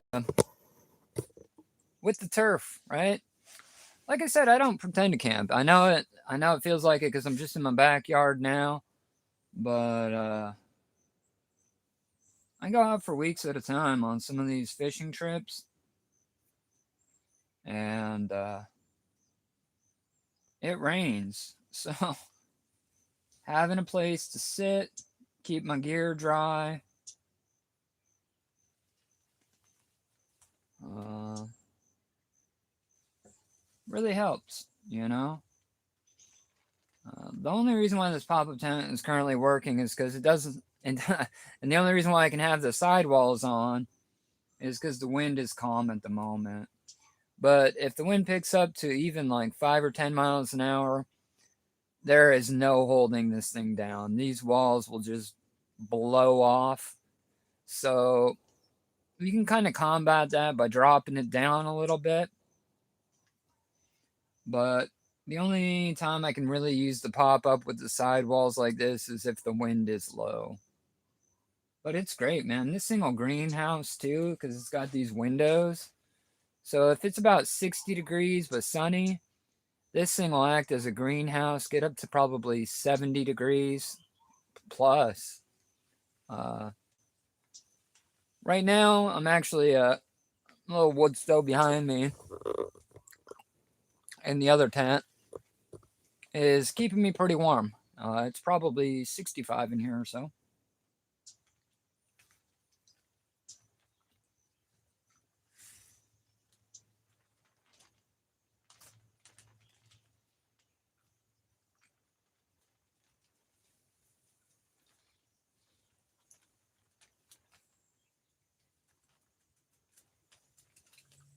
Been getting a lot of yellow perch lately. My wife, a little pond is right there. I know you can't see it because of the glare, or maybe you can a little bit, but the backyard pond's just right here. I used to have, no, I used to come out and hand feed all the bait fish because my wife won't let me put a feeder in the yard, like an automatic fish feeder. Trying to grow some big bass, right? And I got the bottom of the food chain down. I got the problem is we got a lot of bullhead catfish kind of moving in, and they're competing for resources with the bass. But the plan is to try to grow some larger bass. A couple things I got going against me is one, the bullhead catfish. I talk with the mouthful. I ain't got no manners. And two, water temperatures. I don't. It doesn't get hot. That water never hits above 60 degrees or 65 most. So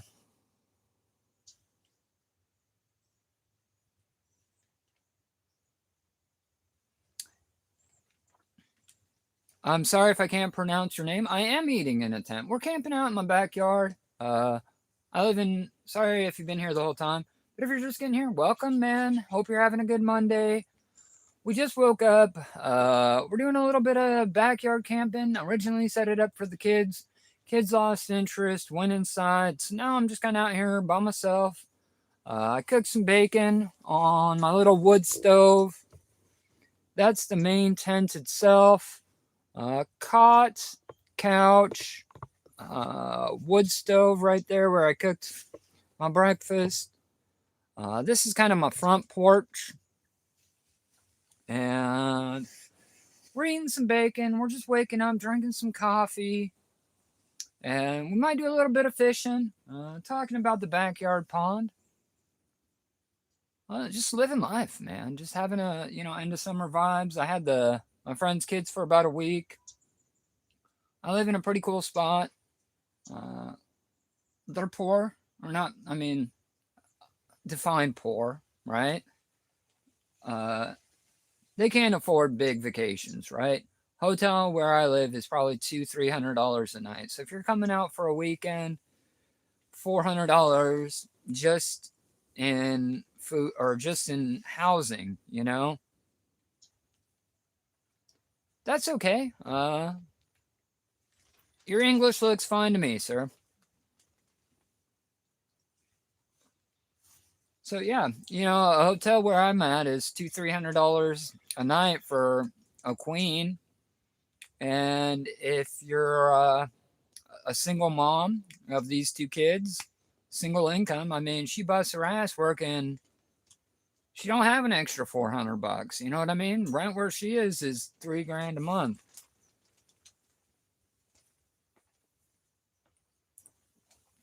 I am sorry. I didn't mean to insult you. Um, I can't see your little picture. I'm sorry, ma'am. Didn't mean to insult you. Hope you're having a great day as well.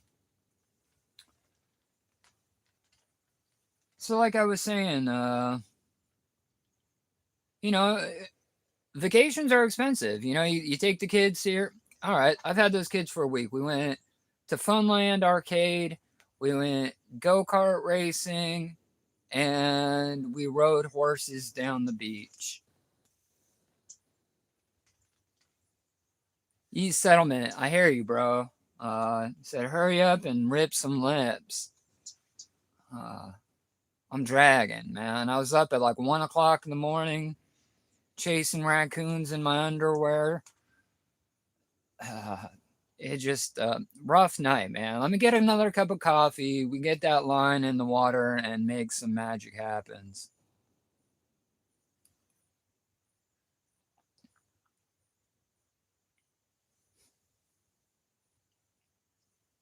Yeah, man, the clock's ticking, settlement. You know what it is.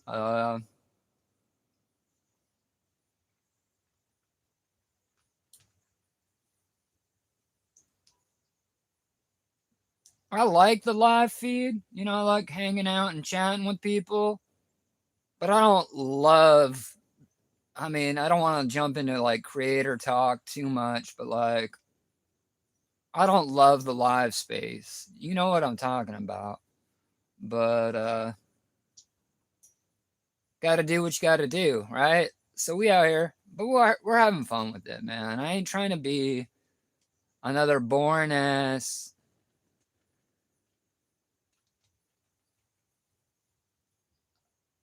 fishing channel. I hate a lot of these content creators that are sitting on a cooler catching dink fish out the backyard pond just to put numbers on a screen. I don't want to be that. You know what I'm saying? I don't I don't. I'm not going to. I'm not going to sit there and make crap I don't want to watch or that I wouldn't watch just to put numbers on a screen. I'll fail. And I'm going to fail, but like at least I'm real with it.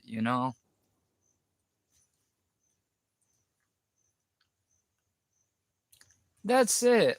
You know, I appreciate you. My staple is definitely potato. If we're talking bread or rice, I would typically eat more bread. But if we're talking about a staple, something I use to fill my stomach every meal, it's usually a potato, baked, mashed, fried. They're actually the sponsor of today's video. Uh, Potatoes. They're amazing for everything. You got Yukon Gold. You got them purple ones. You got them russets. You can eat them fried. You can eat them baked. A million different things you can do with the potato. All of them are delicious.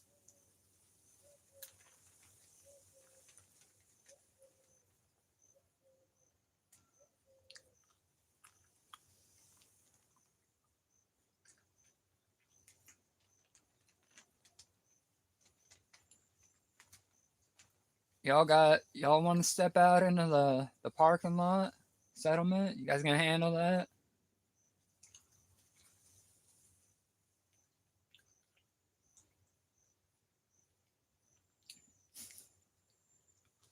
Nothing but love on my channel, man.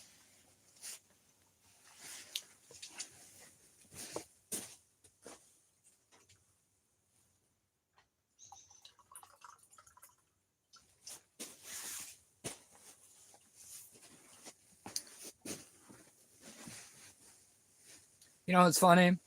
Settlement, I'll be watching you sometimes, right? Not not to support you. I'm not here to fucking support you. I just like your shit, so I watch you, right? I think it's funny. And you beefing with some dude named Connie. I thought Connie was a girl for the longest time.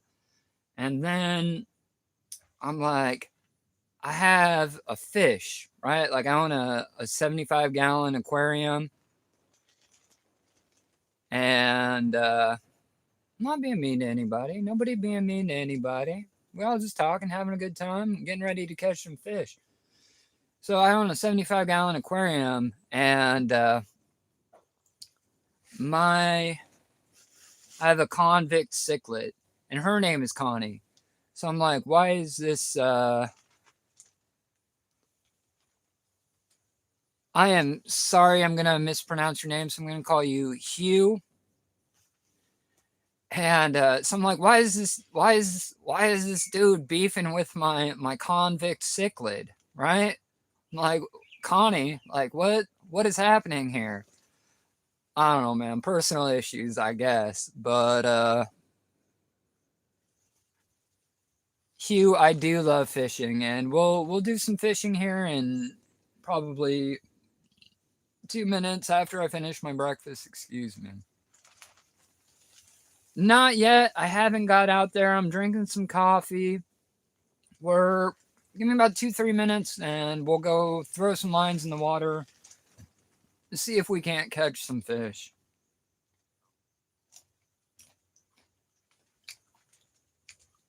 I am useless without coffee and food. I get hangry.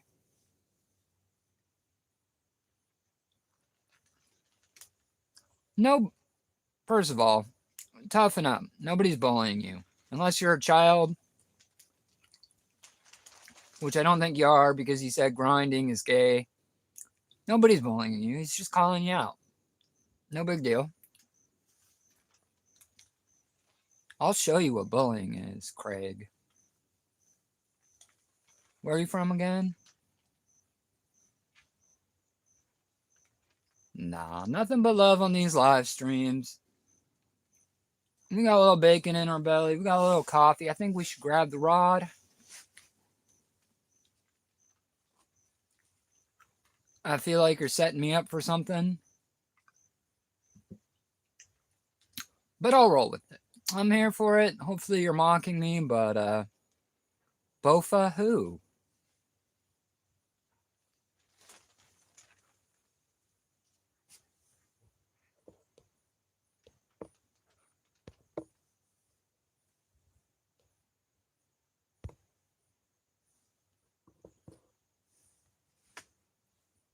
Ha ha ha. Walked right into that one. Hilarious.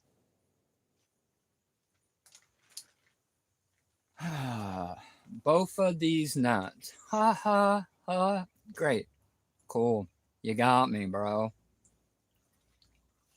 Anyways, what do we want to fish with? I think we want to fish with some wormies. It's choices in life. Top water, worms.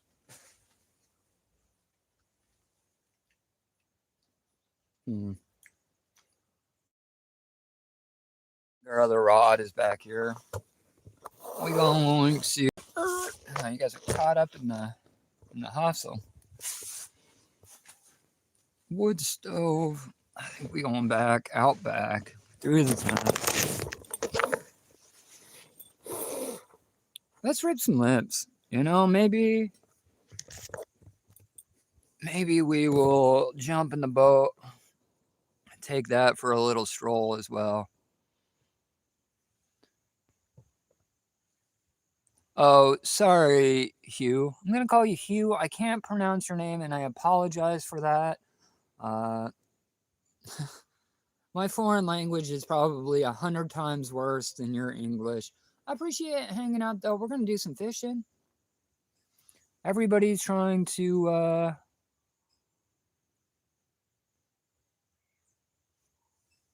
we're reviewing messages. I can't read them.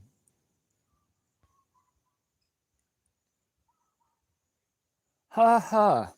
All right, Craig. I see you, man.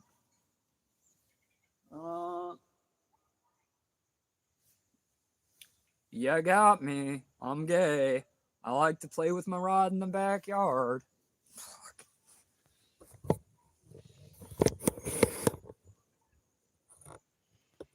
I can't tell if you just being like playful because you got a crush on me. You jealous of what I'm trying to do, or if you're just trolling me in good nature, which is fine. All of the above. You know.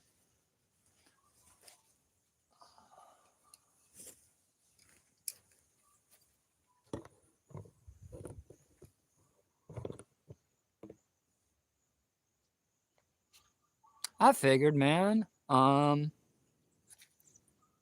mean, I used to be a pretty good looking dude back in the day. Now, kind of moving into that silver fox territory, getting a little old, getting a little wrinkly.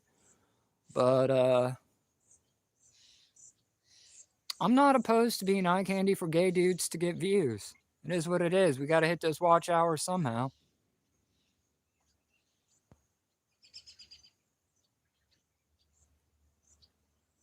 I appreciate it, Clara.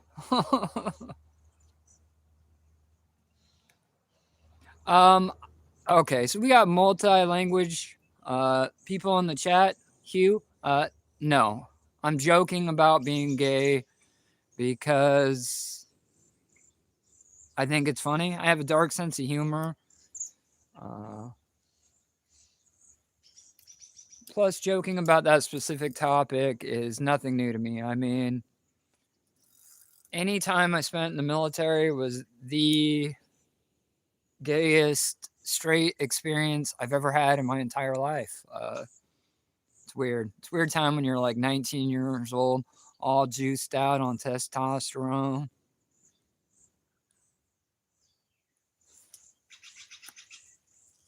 But yeah, I did joke about being gay.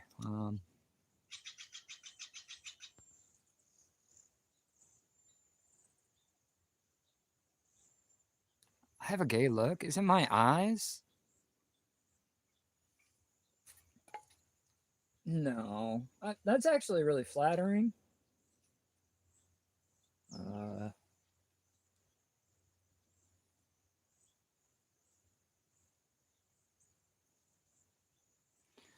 Fish have feelings too. You know, you win today's grand prize. I don't know what that is. I guess if that was a Finding Nemo reference, I'm here for it. That was You know, every generation has like a Disney movie, right? Like where they just put that thing on repeat and watched it until we just got a worm, bobber. We gonna throw it out. We looking for action. First cast of the morning. Life is fantastic. Let's get it.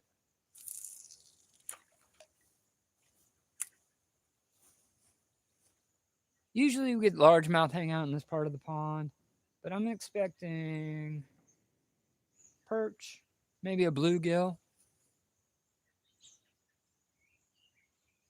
No, I am not gay. I am definitely attracted to women. Oh, we're on. He's running right at us. We're on. Oh, we no, we're there. All right, let's get it.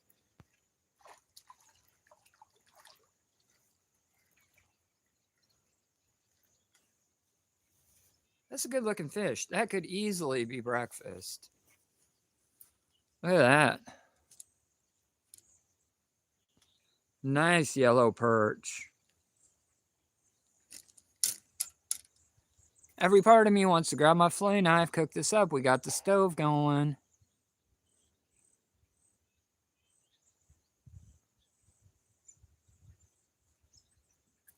Yellow perch. He's a big boy. He's trying to stab me. Come on. Beautiful. He would be delicious, but we're gonna throw him back, let him grow. Back you go, little fella. Fish number one on the bank. Yeah, Jack, we let him go. We Here's the thing, we got a freezer full of fish already. Everything from halibut to salmon to rock bass to I think some mushy trout. But I'll tell you what, out of things I want to eat on the backyard pond, um,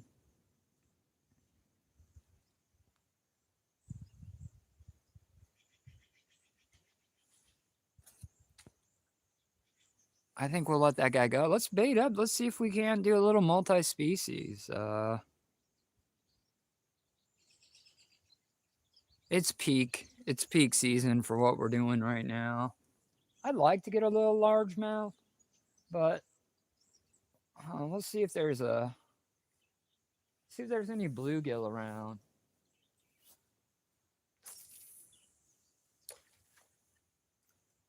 It's always sketchy when you're fishing under a tree.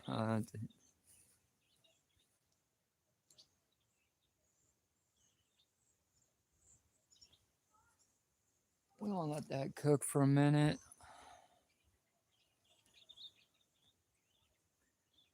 I didn't. I haven't even started murdering fish yet. Uh,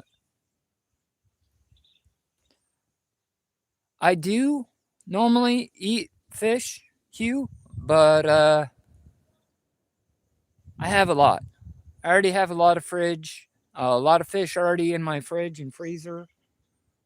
So right now I'm just kind of catching them for fun.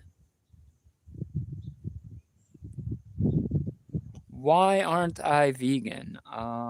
Because meat is delicious.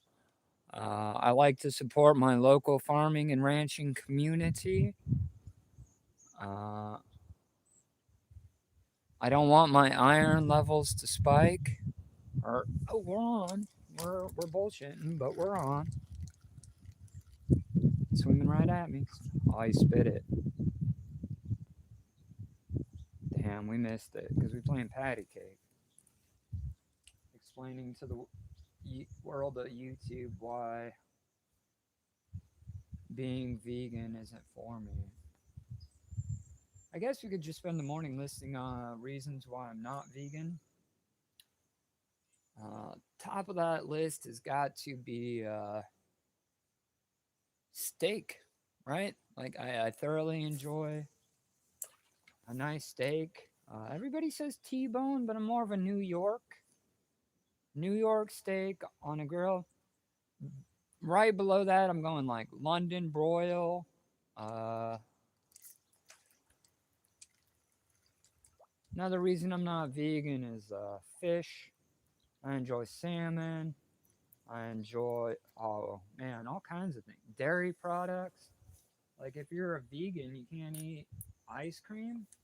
Like, so I can't have ice cream. I can't have steak. Uh, Cheese. Like who doesn't like cheese, right? Nice pepper jack, cheddar. Uh, million, million and one reasons I am not vegan.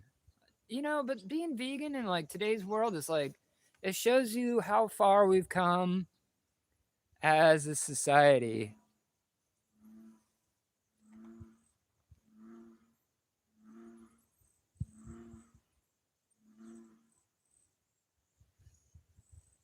Uh, you know, you know who drives Priuses? Guys who fly fish. Guys who fly fish for trout. That's who drives a Prius. Like if you going down to like a river or something, guys who drive Priuses also fly fish, right? They show up, they got like $300 waiters. They're fascinated with like how pretty a trout is, and they're catch and release only.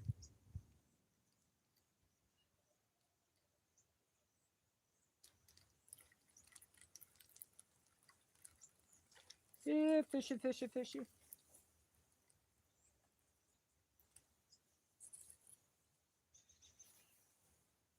Yellow perch number two. We crushing it. This guy's a little bit smaller. If he quit fighting me, I'd get him back. He got a little belly to him though. Ain't nothing to write home. He's a Dinkosaurus. But back you go, little fella. Fist kiss. Let's have him go get his big brother.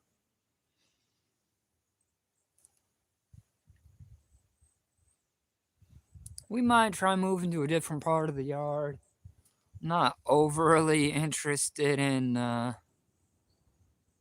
dink perch. But you know what? They ain't all big, but they're all fun to catch. Always, every time, right? And you never know. There might be a monster in there.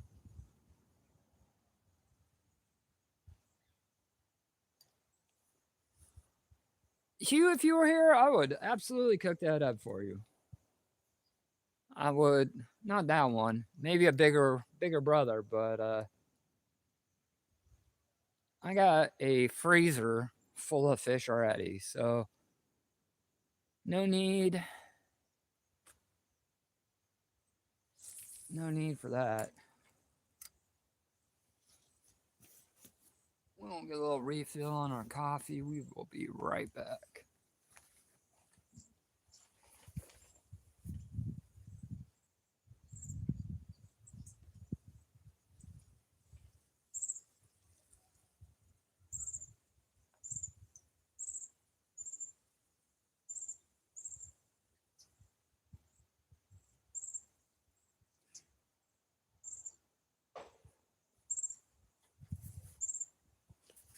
Ah, we're missing bites. Need coffee. All right.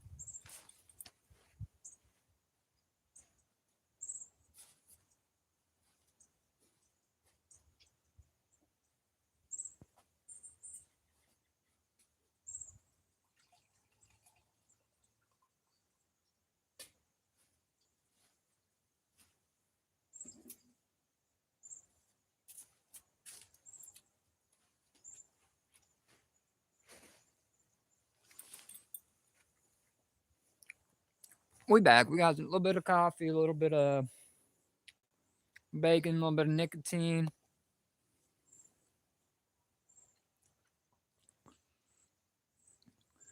Breakfast is done.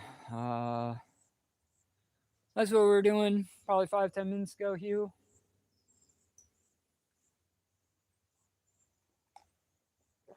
Now we're focused on some fishing.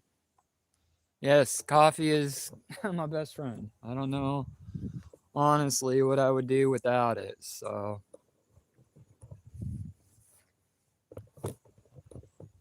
well, set up. I'm hoping to do a little slower pace than what I normally do, but that wind is kicking up and it's getting a little bit cold. It's where are you from? I know you said you don't speak great English, but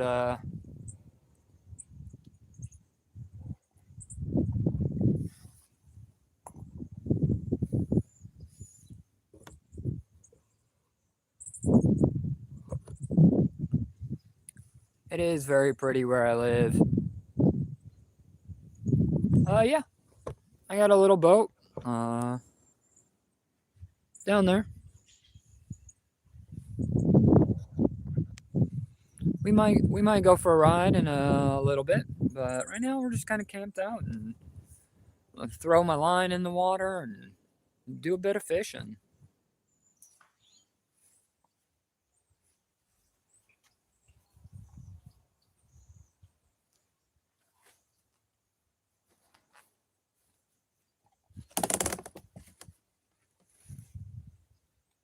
Might let that wood stove cool down a little bit. See if I can move it over. It's chilly for sure.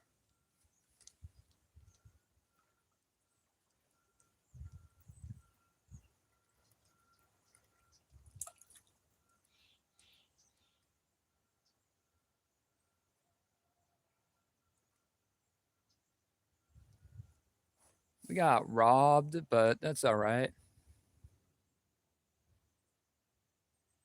Oh, you're from China. That's awesome. Uh,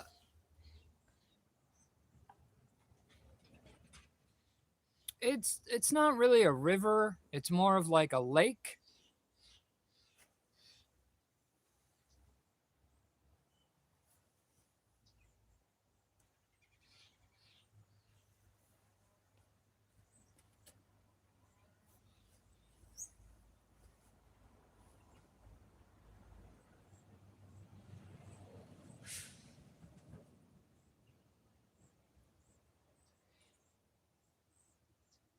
It's nice to meet you too. Do you speak Mandarin then?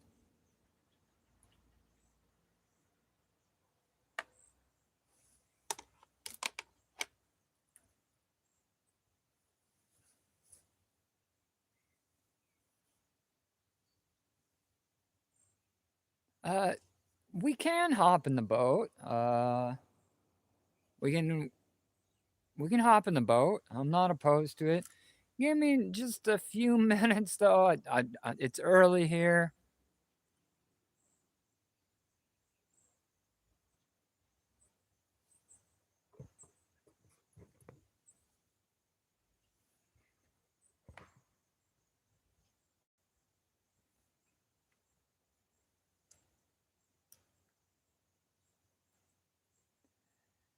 Yeah, I'm not a very popular live streamer, so I see you're talking to yourself, but that's okay. I can read what you wrote, and you're not talking to yourself. You're talking to me.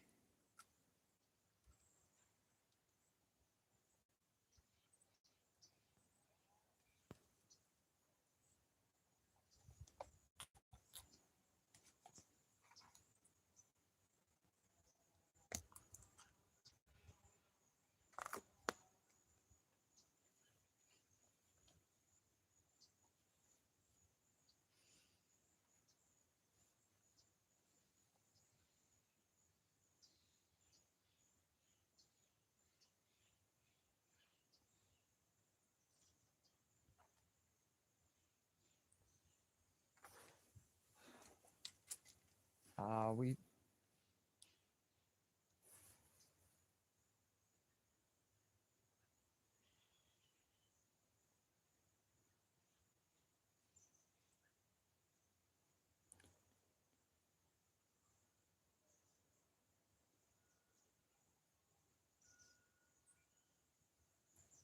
Are you guys talking about emergency flotation devices? Make sure you use protection. Um, I am from Washington State in the Pacific Northwest.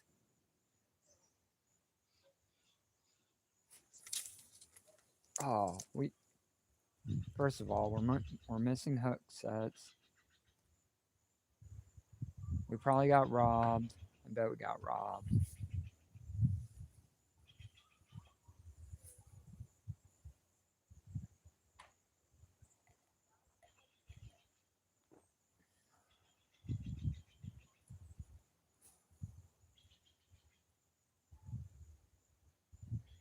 It is poisonous, and I know it's bad for me.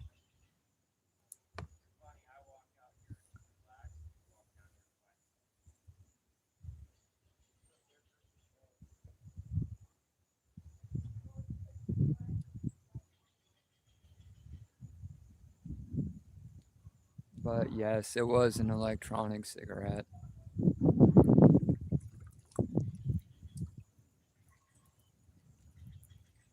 The fish stole our bait. We're gonna rebait. Throw out.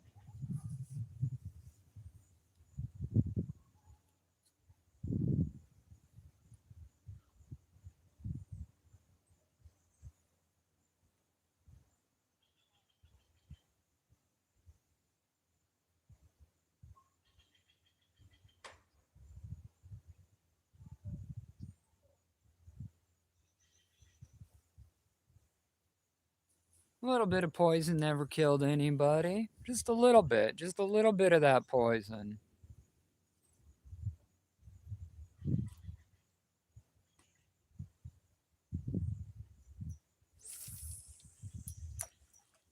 I don't want to live forever anyway. Sounds terrifying.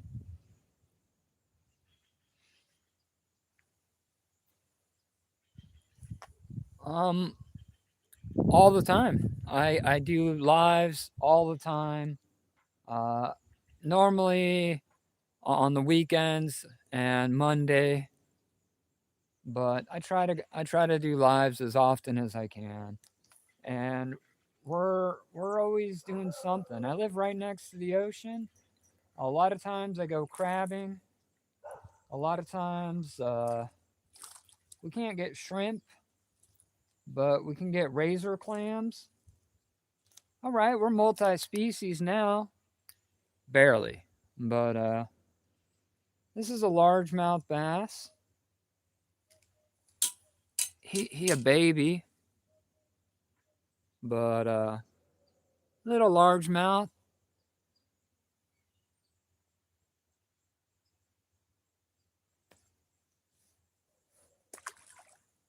But not literally all the time. I go live. Occasionally, I'll be live all day. It just depends on what I'm doing. If I have something I feel like sharing, that's not just boring stuff. I'll do a live. Sometimes I'm in the ocean. Sometimes I'm camping in the backyard. But I'm usually fishing or at the beach. I try to make them as entertaining as possible.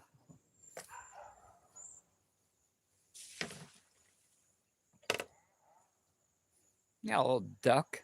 A little duck just flew in. Ah,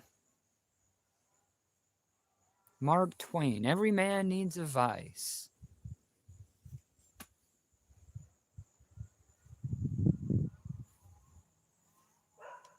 Yeah, every. I don't know who said it earlier, but everything in moderation, right? Uh,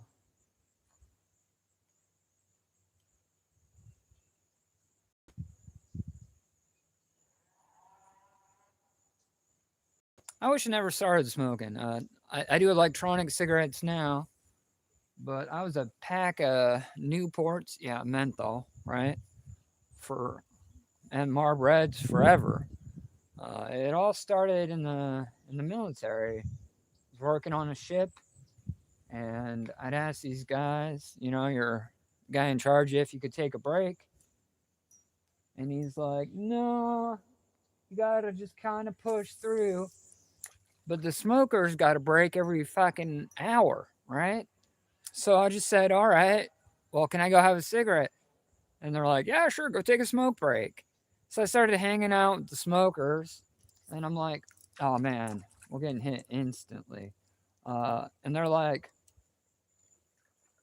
on the smoke pit in the Navy, there's a big section where all the, let's call them cool kids, hang out and chain smoke cigarettes to avoid doing work.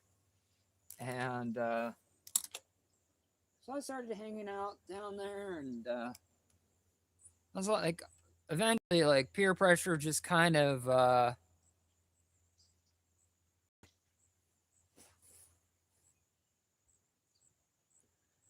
Yeah, sorry, I live in a remote location, so sometimes the picture gets blurry. So I started hanging out with the smokers, right? The cigarette smokers. And finally, peer pressure just kind of overtook and was like, well, hand me one of those damn things and let's see what it's all about. So, puff, puff, puff off of this Marlboro. My head starts spinning and I'm like, whoa, shit, I like this. Next thing you know, you're a pack and a half a day, chain smoking with the cool kids in the smoking area. But I gave up real cigarettes probably about 10 years ago, maybe a little bit longer. Time flies. For those electronic cheese puff ones. And they're probably killing me in a whole different way. But at least I smell better, right?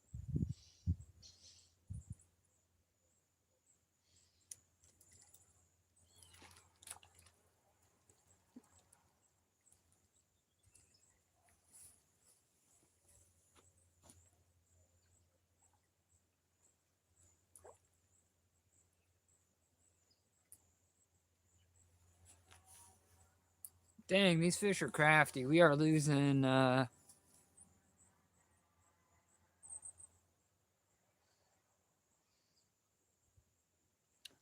We can absolutely go for a boat ride. Let me fish for a couple more minutes, couple more catches. If you, the kids I'm babysitting should be waking up pretty soon, and I'd like to be here when they are. But I mean, they're 12 and 8, so like, they should be able to figure it out. If they look in the tent, they'll find the wood stove's going, and there's a big old plate of bacon in there for them.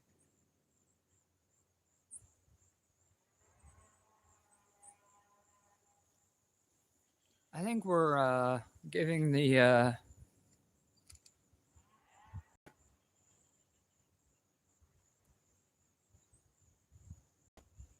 after I end this live, my plan is to go do a mountain of laundry. A mountain of laundry. Get the house all picked up. Uh, Probably take the tent. Well, no, we got one more overnight in the tent, and then tomorrow will be a big cleanup day. Yeah, I do. I've actually spent the last 3 days in that tent, just for fun, just because I like it, just mainly because there's kids in the house. No, it's I like it. I don't know what it is. Something about the fresh air, something about being outside just recharges my batteries. Like nature is kind of like my church. It's like my spiritual. It's like good for my soul, right? Uh, yeah, we can go live tonight. Uh, you know, I'll probably have the kids with me, and we'll fire up the stove later tonight. Probably around, I don't know, 6 p.m. If you want to hang out, we can. I ain't got much going on.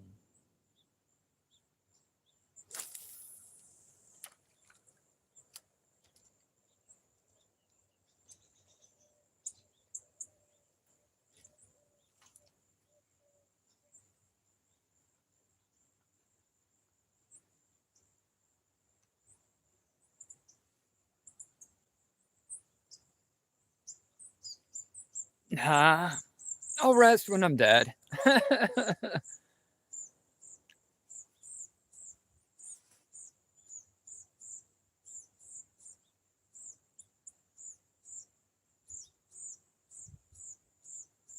Need rest and sleep. You are correct, man.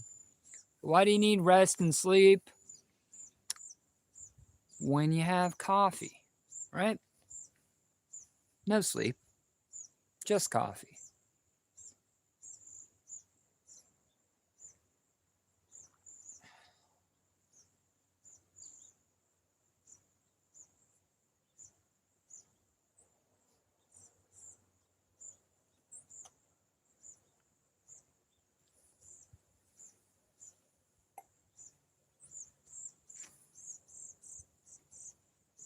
Small breakfast this morning.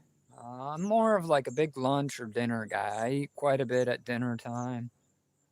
Breakfast is usually a couple pieces of bacon, a donut, and oh, we're on.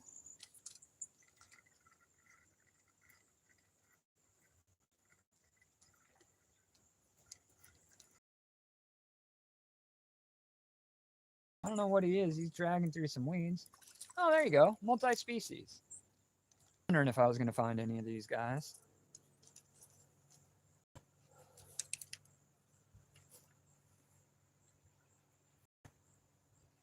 You know, I was expecting a lot bigger than what I got from the way this guy was fighting. He's just a little bluegill.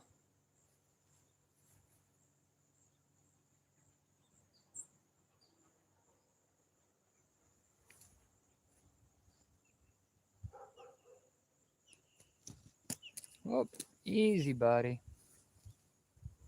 We'll get you back. Little bluegill. Back you go, Bubba. I thought he would have been a lot bigger than that, but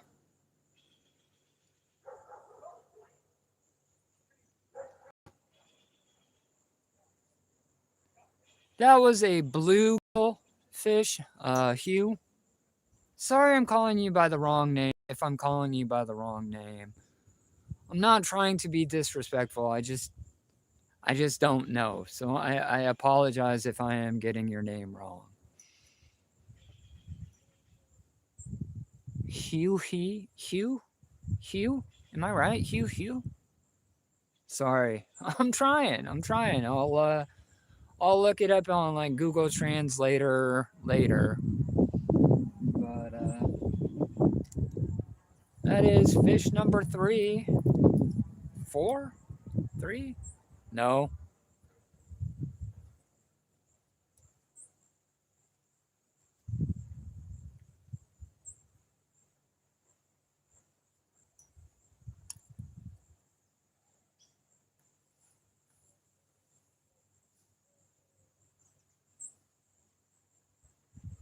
Puyallup, Washington. Chuck, that's where my grandmama lived. Right up on South Hill. Not actually Puyallup itself.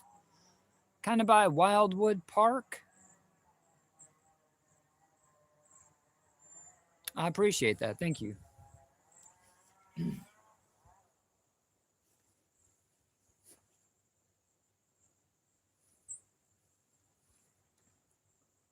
Uh, Chuck, I ain't been up that way a long time. I'm out here on the Long Beach Peninsula in Washington State. Moved out here from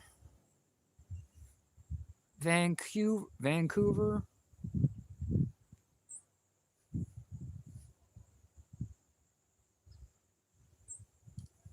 yeah, here on the Long Beach Peninsula as well, Chuck.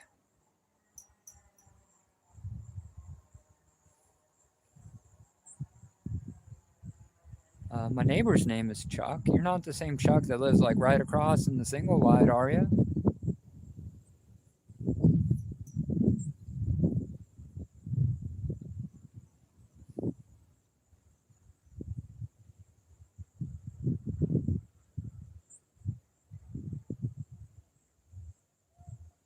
Wow.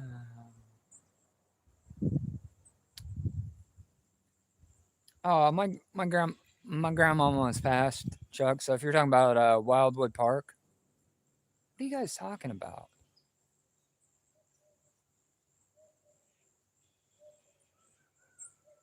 I think we're. I think I'm lost in the conversation.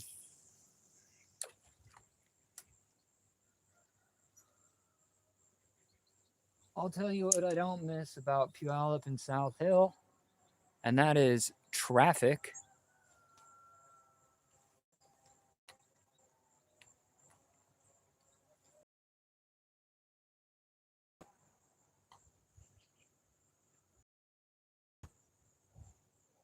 It was a long time ago.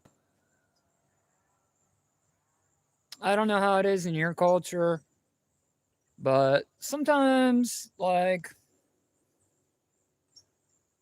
death isn't something to be sad about. You know, you can be sad about the loss, but the actual act of death can be merciful and beautiful. At least that's how I feel about it. I mean, my grandmother, okay. Chuck, those are my old stomping grounds. I grew up in Eatonville, Washington, right at the base of Mount Rainier. I was a mall rat at South Hill Mall, all from like 1990s up until the 2000s. And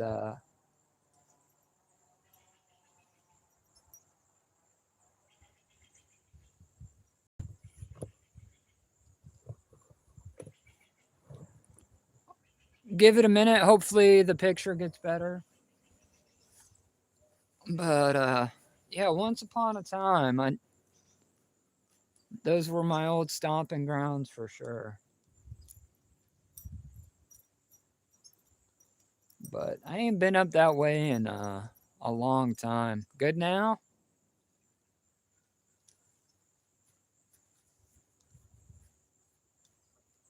This is my best friend, Chihuahua.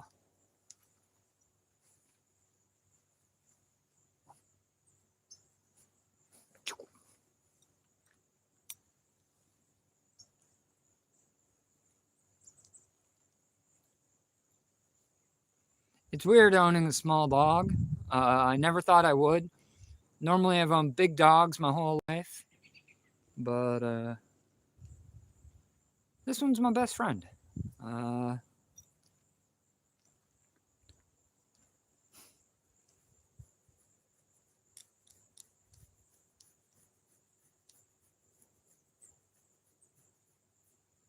Go be a dog.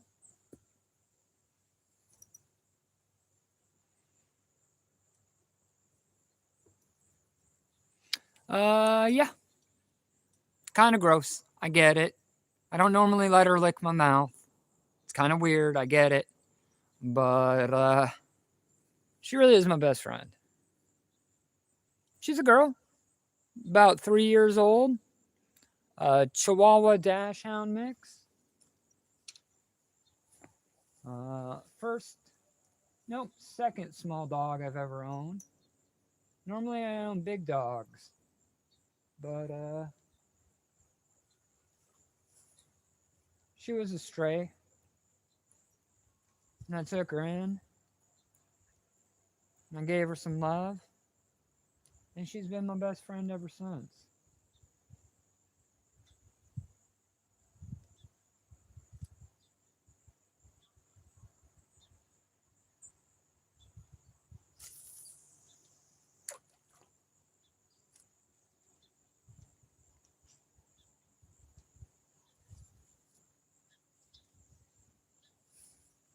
I guess I'm just not. I'm just not worried about germs, I guess, as much as I should be.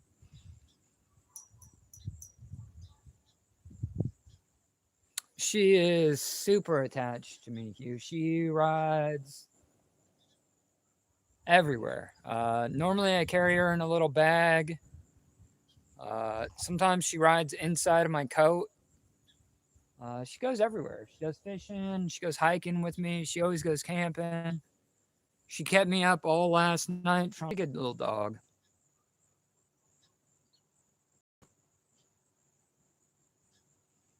Yeah, dog kisses, which is all right.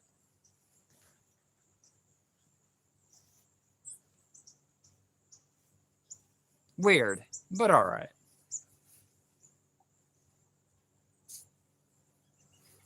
We'll get one more cup of coffee, then we'll jump in the boat, do a little bit of trolling, see if we can't find some different kinds of fish.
Hey, sorry, I live very remote and it's hard to get a good signal, so thank you for letting me know that it's blurry. We'll we'll after this cup of coffee, we'll hop in the boat. We'll go for a little ride around the pond. See what happens.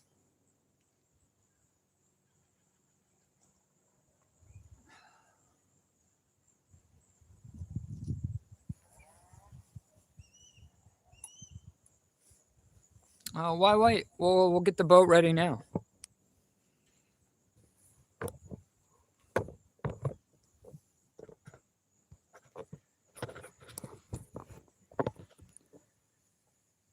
Oh, we're missing bites though.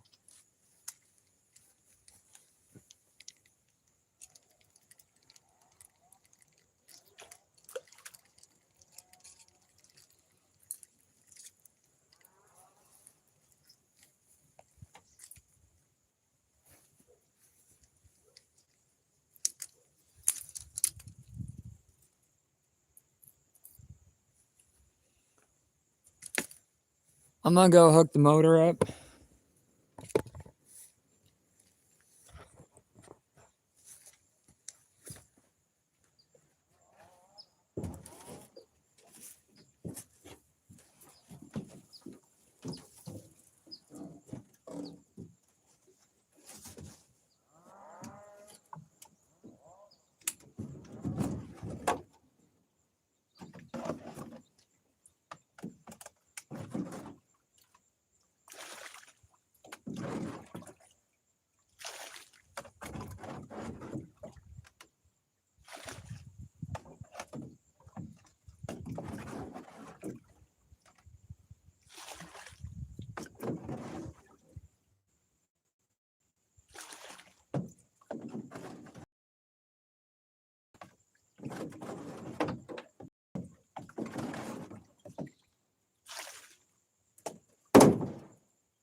Hugh, good news. We have a phone holder for the boat.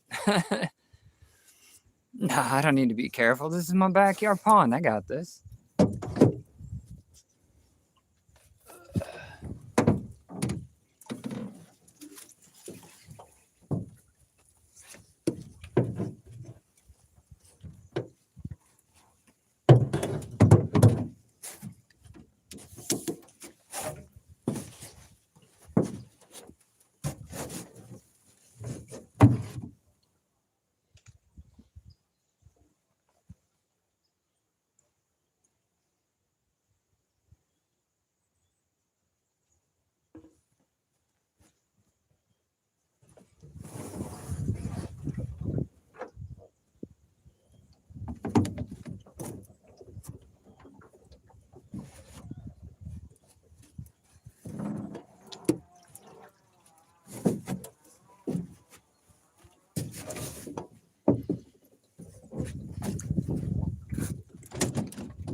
No big deal. You know, I'm pretty used to this. The phone has a very good secure holder. I'm more concerned about my motor falling off the back of the boat, but we're here. Let's see if I can get you a little better view. Here, let's move our tripod and see if we can't get you a little better angle.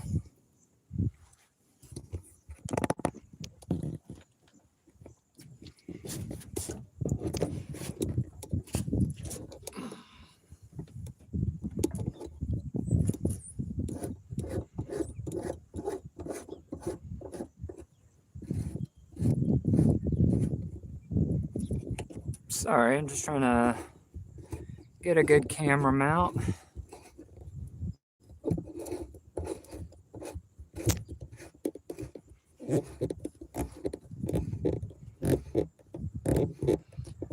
If the picture gets blurry, sorry about that. Let's do some fishing. Welcome to the backyard pond. It is about 10 acres. We got all kinds of little fishies in here.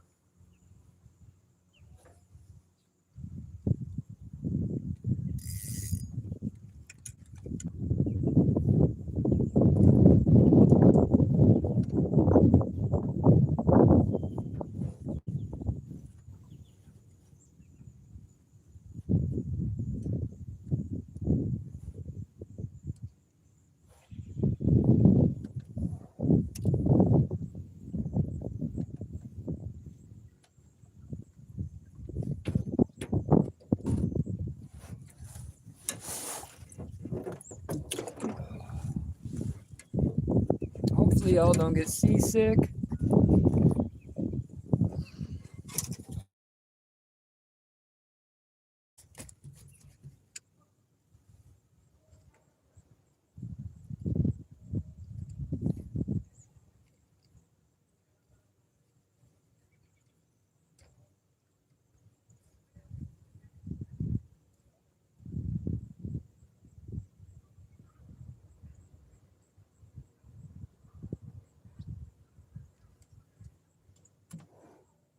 Who's driving this thing?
I heard that you're overseas in that kind of area is you're always working, and hopefully this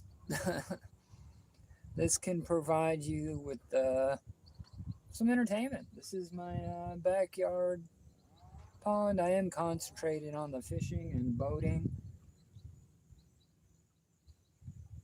Hopefully, hopefully you like it. Hopefully you like the view.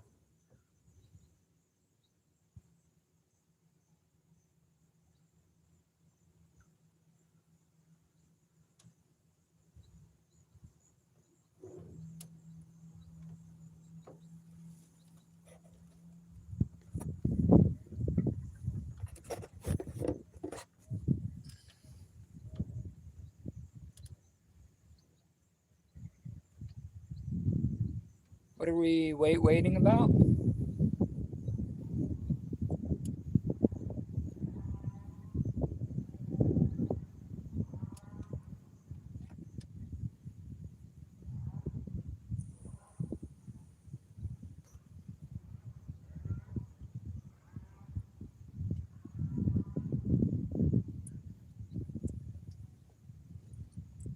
Hugh, it's very cold where I live. It is very cloudy, very rainy. Very. I'm not cold at the moment, but it is cold where I live, even in the summertime. We don't get any days above 70 degrees Fahrenheit. Right now, it is probably about 50 degrees, 55 or so.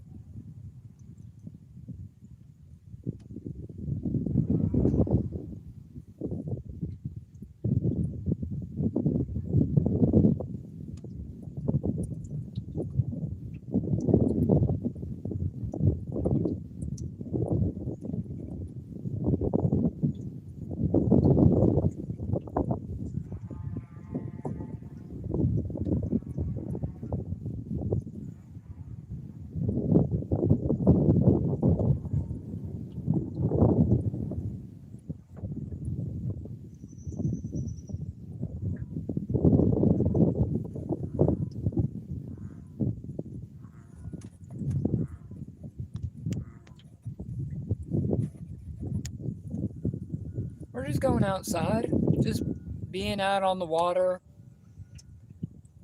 Not a bad day. A little cloudy, wind is kicked up a little bit, but we're just doing some fishing. Got our rod out here.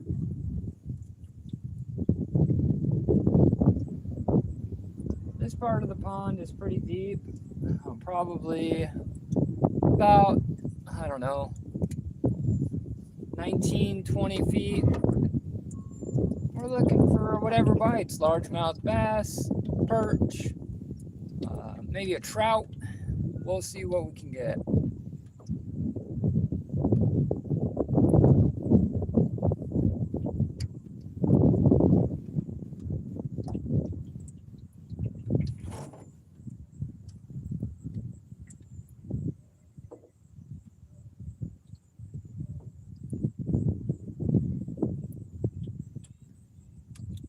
On a boat going nowhere, and we're trying to catch fish.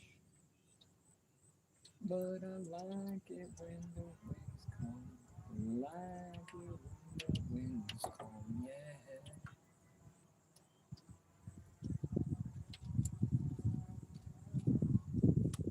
Thank you so much for coming along on adventures. You know, Hugh, this is what this channel is about. Outdoor adventures. They're good for your soul, right? Like being outside, camping, fishing, exploring. These are all things I love to do. I do them live. If you go to my channel, you can watch some of the other lives. Some of them are pretty long, so if you don't have a bunch of time, but if you want to check out the other content, or if you like to tune in with this live and we can chat, I love that as well. So There's a beaver dam just up north here, and I can't get to it right now because I'm not set up. But right in front of me is a huge forest with lots of land, and there's a little creek that goes up there. If you look, check out my channel. There's all kinds of adventures. Always outside.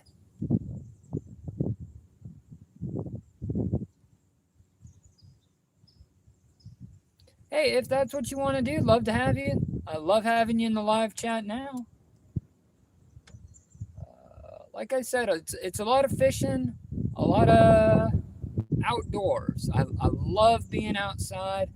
I live in a beautiful part of the country, and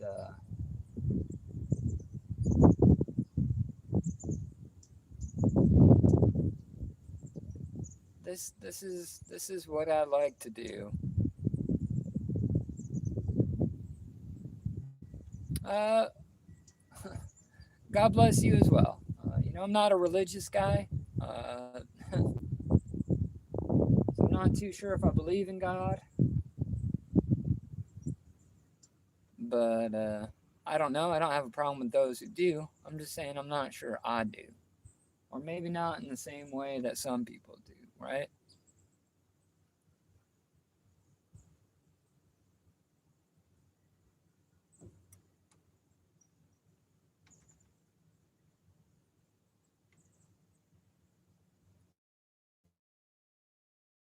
Nothing wrong with being Christian. I grew up in a Christian home. My mom was very religious. I just lost my faith over the years. I don't get me wrong. I'm not like a devil worshiper or anything, and I do have some spiritual side to me. But as far as believing, it's not that I don't believe. It's just I have trouble believing. I have a real lack of faith at the moment. So I find my spiritual needs met right here in this boat, out on the water, doing things I love to do. How could heaven be any better than what is ahead of me right now? I got a full belly, a warm cup of coffee, a John boat. The only thing that could make this any better would be a 75-pound trout.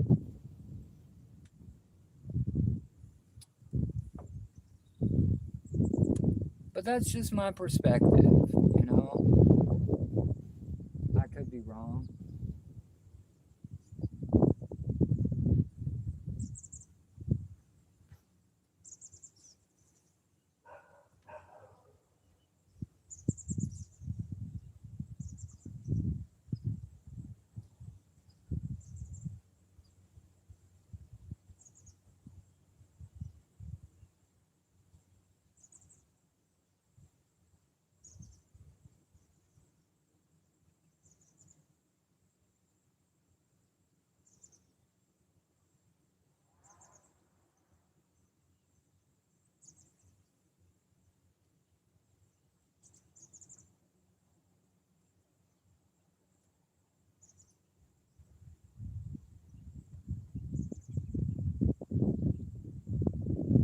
Heavier than I would like to be.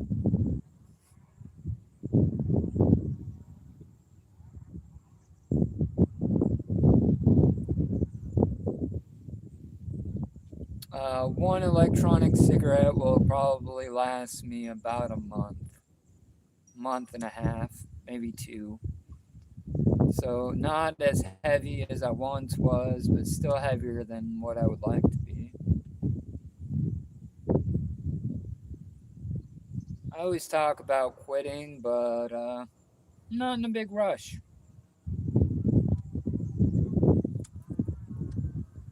Am I addicted to nicotine? Absolutely. Yes, very addicted.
um, I don't have much family. Both of my parents passed. I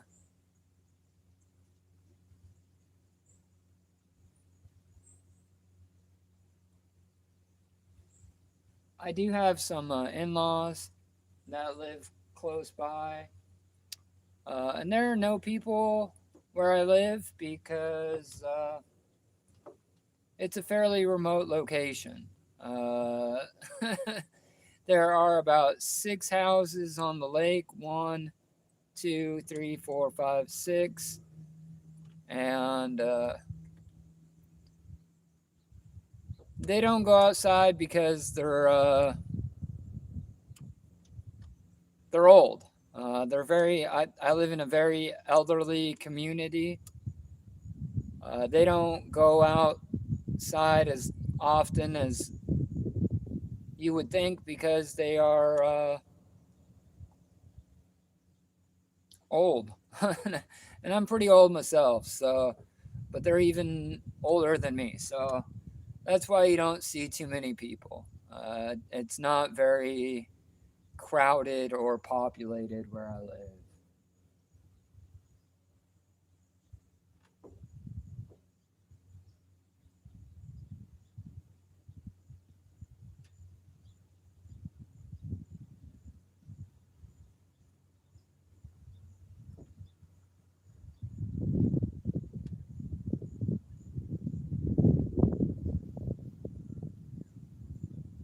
What about you? You got family?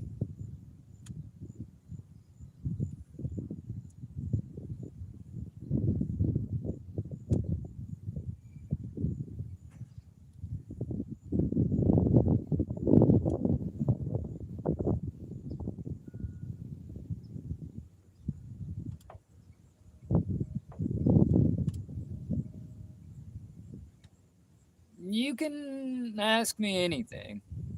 Ask me anything you want. I'm not too worried about it. Kale, do fish sneeze? I don't think so, man. I don't think they're.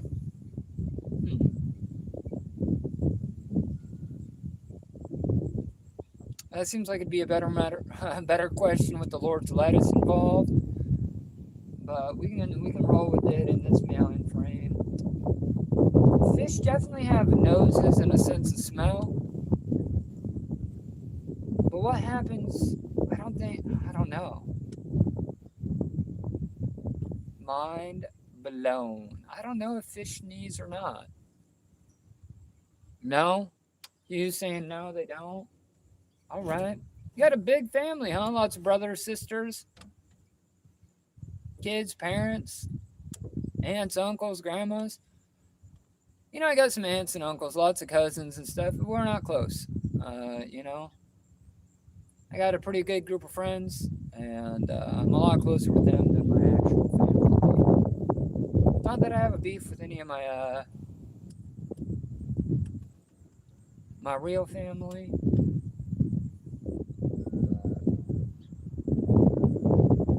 A large amount of my cousins are addicted to drugs, and the only time they talk to me is when they need bail money or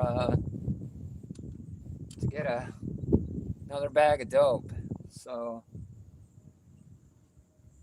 that's not the kind of crowd I want to hang out with. So family's just family, no ill wills against them.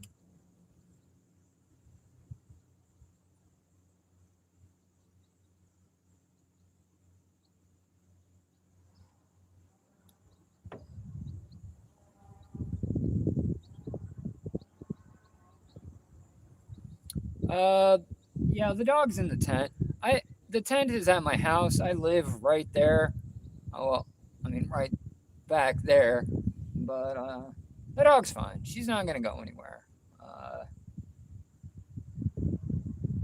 I'm surprised she's not on the bank whining at me.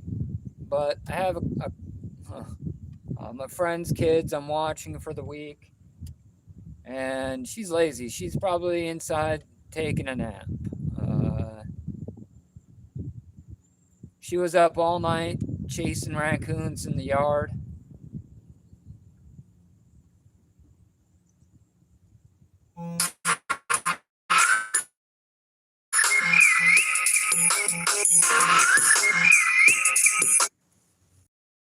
Sorry about that.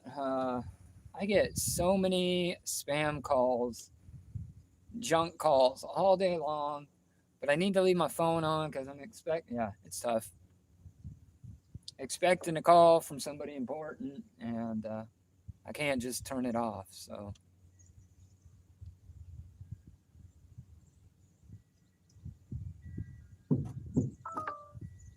it is a slow day. I figured we'd have landed a couple fish. Yeah.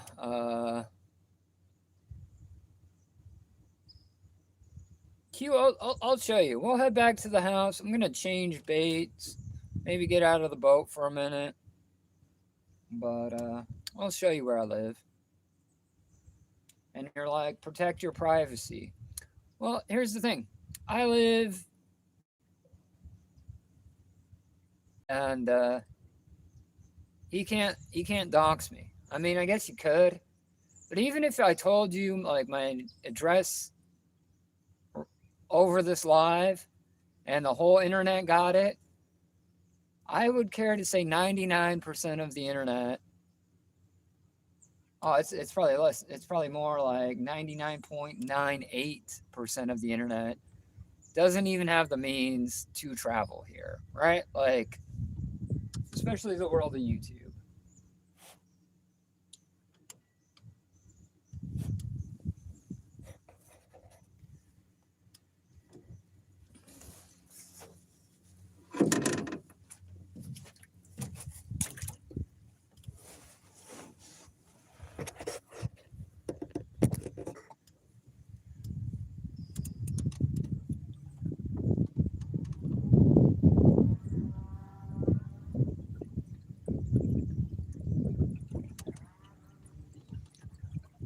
Yeah, Hugh, I think I got the wrong bait.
Yep, this is my house.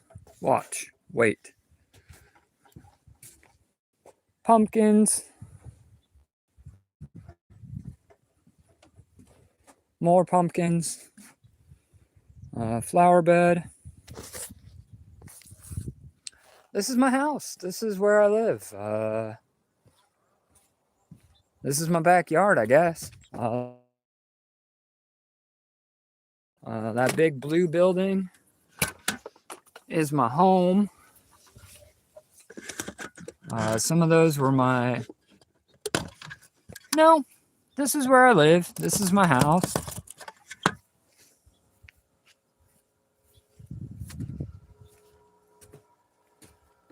This is my back porch.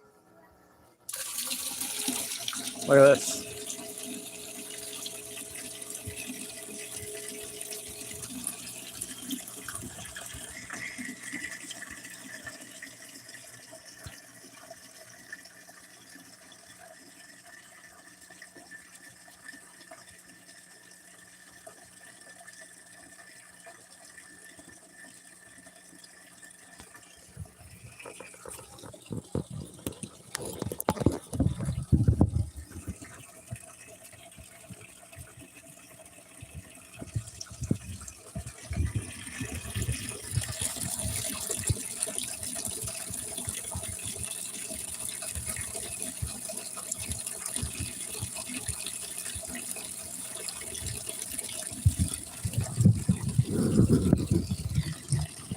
Give it just a second, Hugh.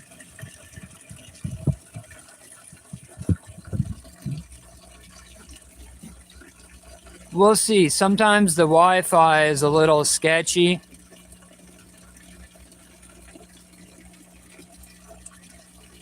Give it a second. We'll see if it...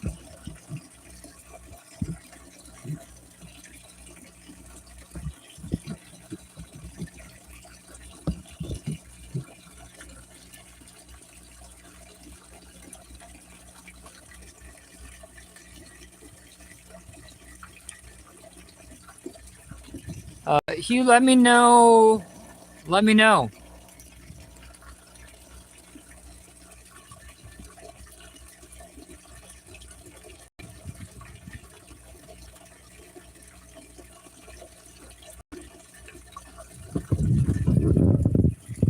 I think my battery is gonna die.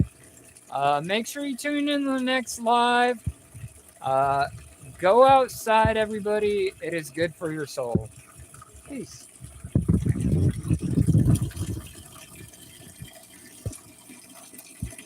Now it's clear, huh?